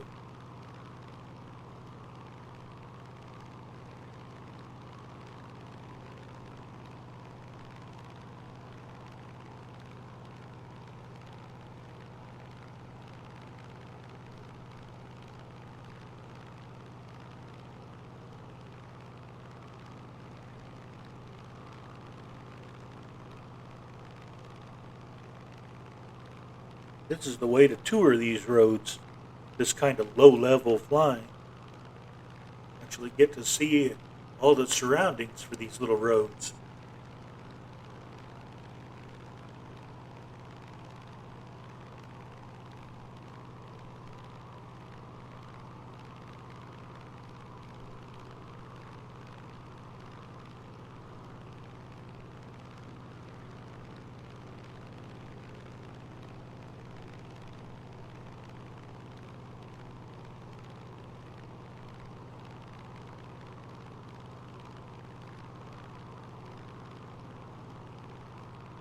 That apartment complex looks more like a fort than it does a apartment building.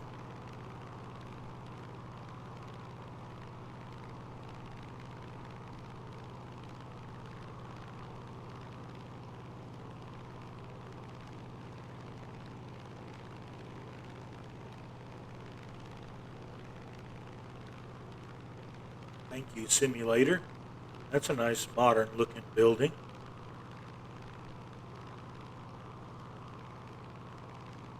It would not astound me to be flying over this part of the world and find a Walmart. Those places are everywhere.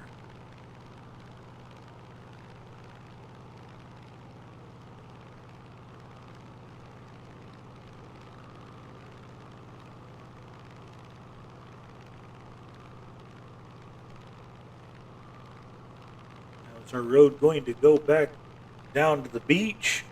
Or are we going to stay up here high on the headland?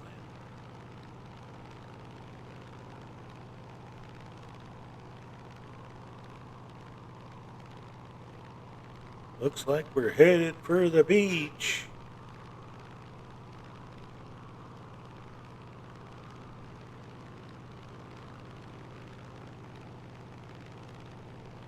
At least it's a long slow descent into town.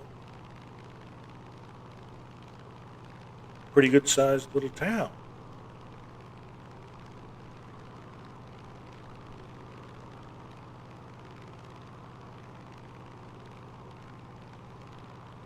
Look like a lot of these roads in this town would make a good Formula One track. Goes Colonel Ford. Told you we'd find our way back to him. Pretty good sized road junction. This road's right there along the beach, next to this power plant.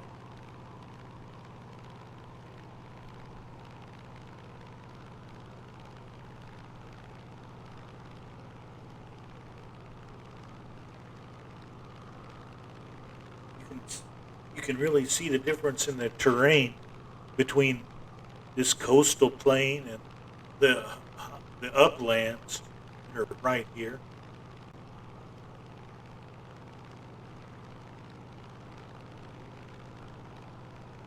I think it tried, but I'm not sure. But that almost looks like more like a waterfall that got baked into the scenery up there on our left.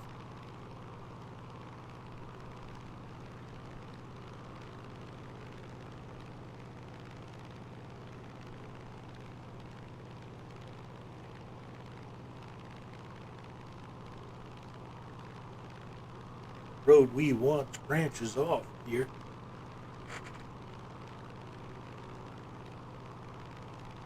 I think.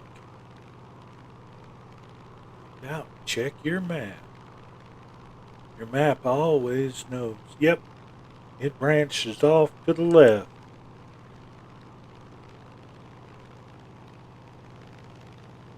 Follow that road that climbs up into the headlands here.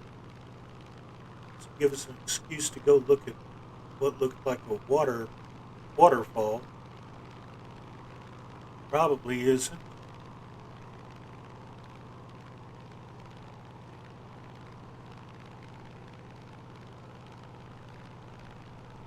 Just a discoloration in the sand. Yep, that's all it is.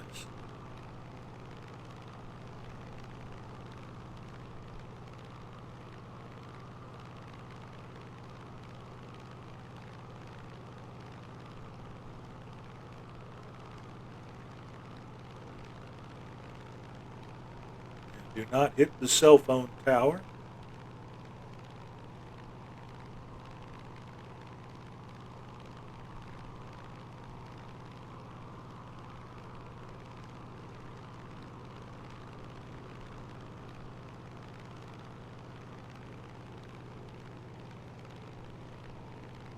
Stay out of the power lines.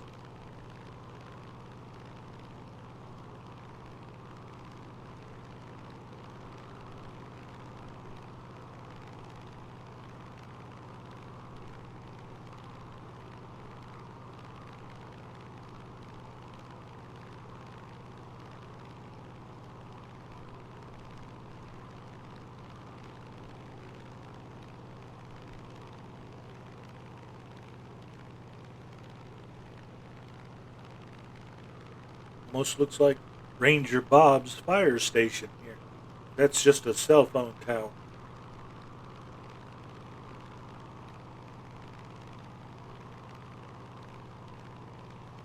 Where are you taking us, road?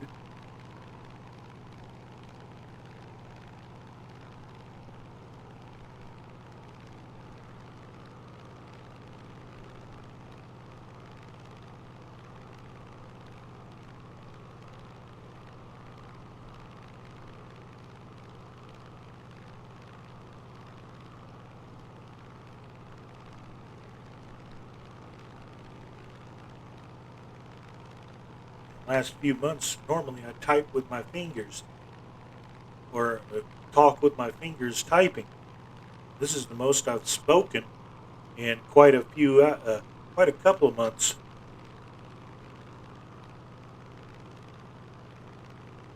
Nice graceful S turns.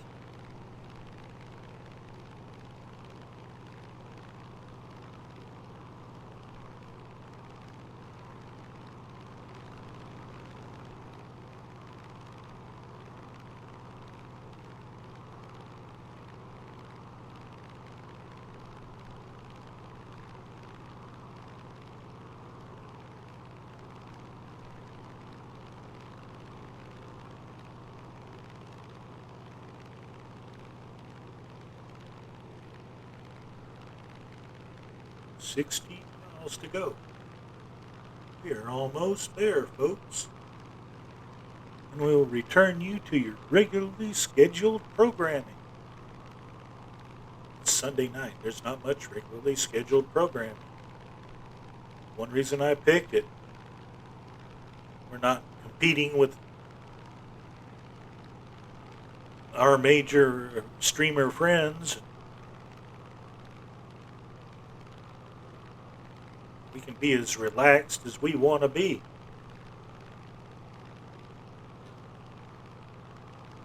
It's going to get tense when we get something that we can actually make the long haul from Duxford all the way to Berlin and back. We get the DC-3, we may have to make a stop in France for gas, but we'll be making that Berlin airlift.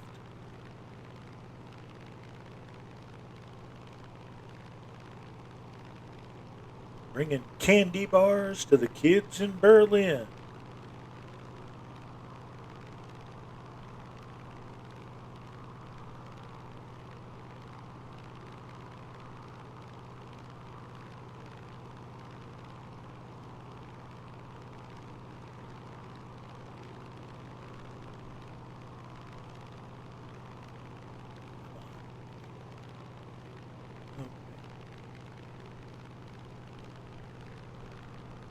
Follow that road right there.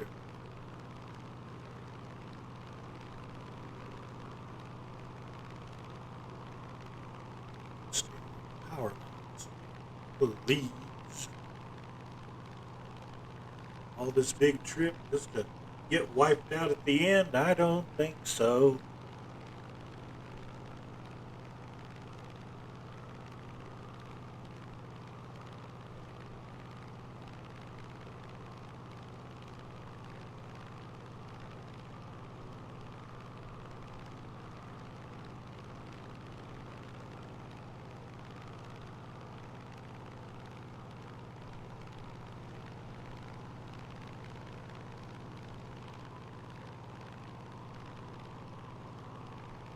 At Colonel Fork, you might want to come inland a little bit.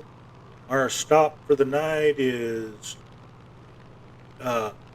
Hotel Lima, Quebec. It's right up here on my left wing and my nose. I think I can see the airport from here. Not sure. Looks like it.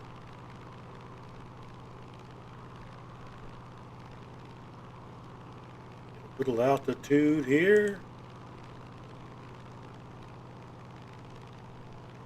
The airport itself is only 8 miles off.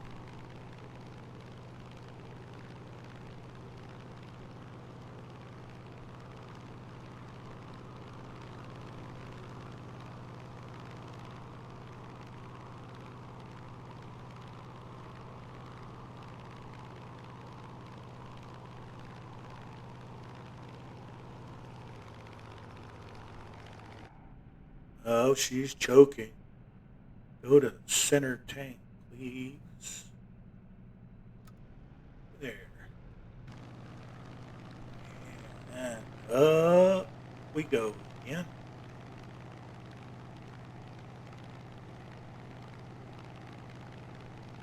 That's what's called draining the tank dry. But there's the airport anyway. That's what they call that, a reserve tank.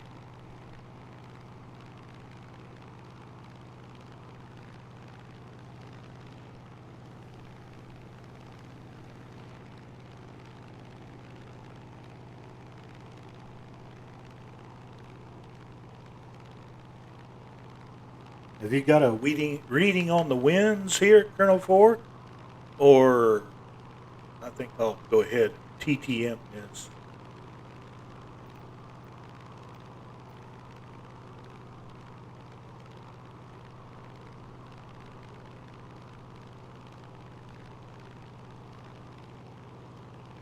Okay.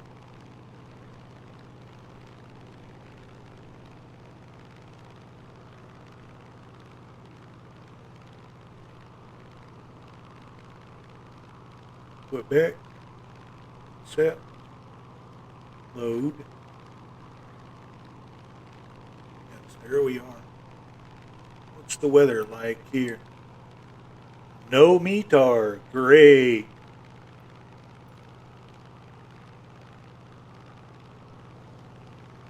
Have you got a windsock that we can look at?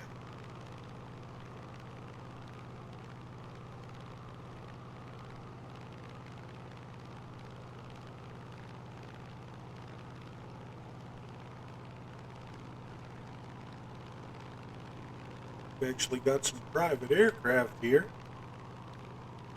I'm not seeing a windsock just yet.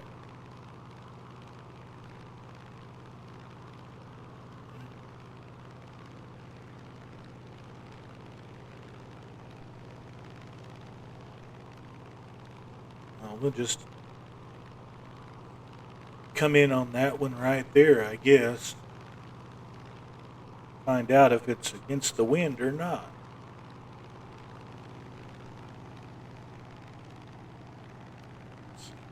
Gotta go down to cut that throttle back.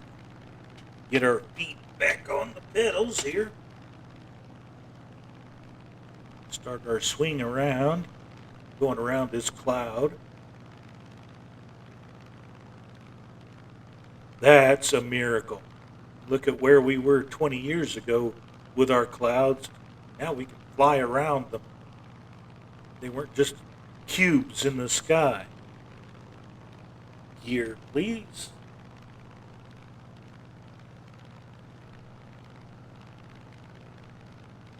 There we go. Gear coming down. In the flap range. Pick out our flaps.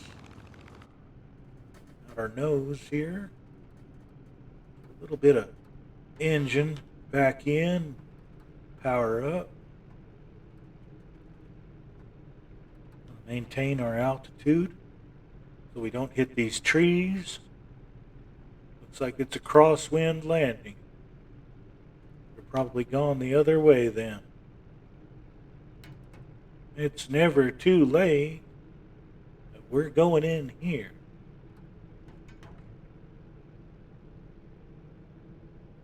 Okay, there's a sock aboard. We're going to land behind Colonel Fork here. Right. Get some altitude. Make that turn.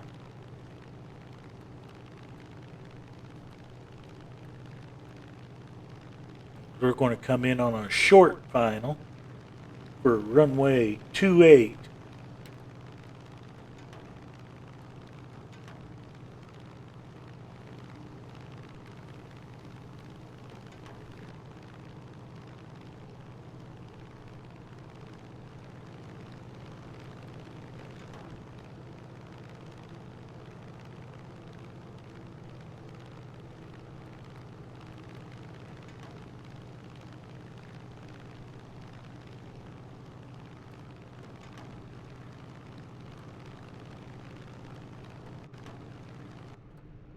All right. And a little bit wide turn, but nothing we can't correct for. Chop throttles. Glide her in.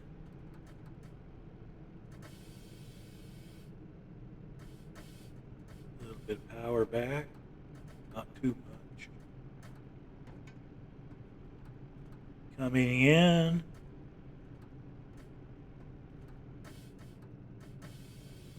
Clear.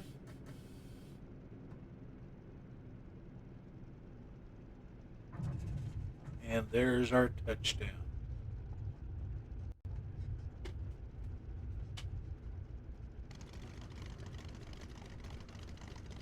Okay, flaps back up.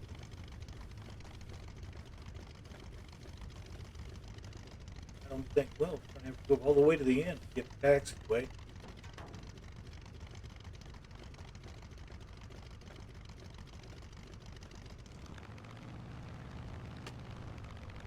What's that about? Did bump the throttles? Suddenly just started taking off on its own. Okay, the beauty of this nice big open country is, now damn it, keep that up and that will cut your engine.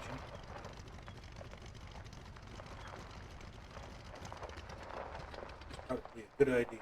Just cut the engine. Go for a coast. That way it won't run away.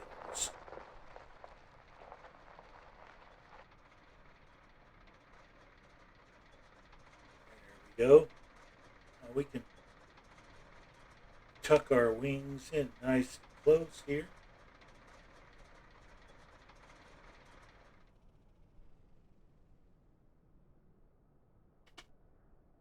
Oh, hold them. I think we're supposed to have the engine back on for that. Oh, crank the engine. Where are you going? Runaway throttles.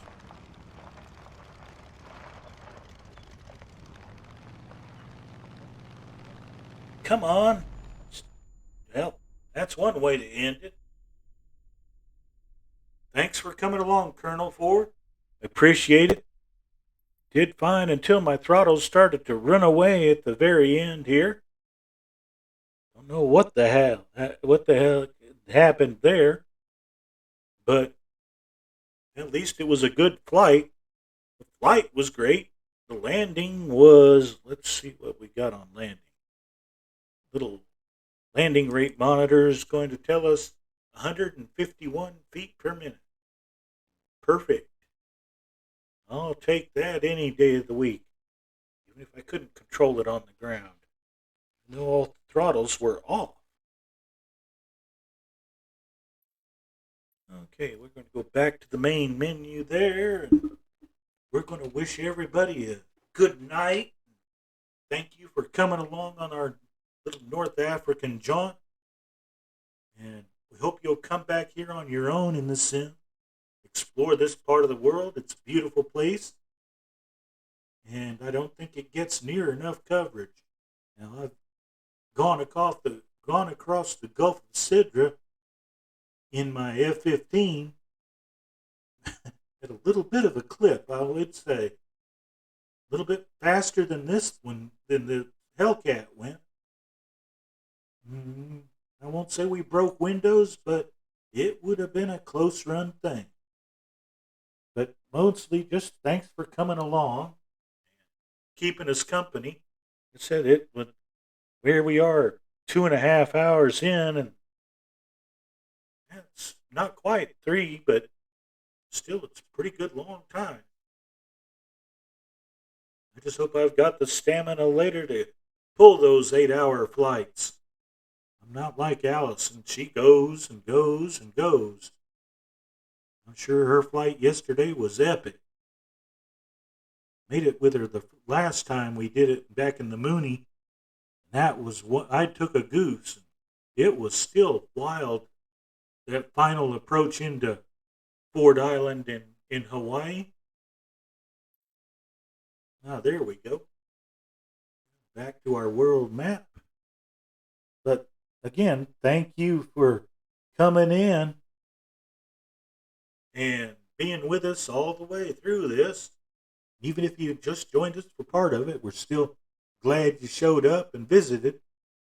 And hope you'll come back and spend some time with us again and maybe learn a couple of things about history. And, it's kind of hard to talk about history and not be controversial about things because, well, a lot of bad people did a lot of bad things to a lot of good people. And we should talk about it, discuss it in a civilized, proper manner so that the younger kids don't forget that it happened. Our generation is still a we're a good 2 generations removed from the actual events, but they're still fresh in our minds. And we've got films and television shows to like Band of Brothers to keep reminding us and never let the never let the memories fade. So, but thanks for coming along and staying with us. Now, let's see if I can do this part right.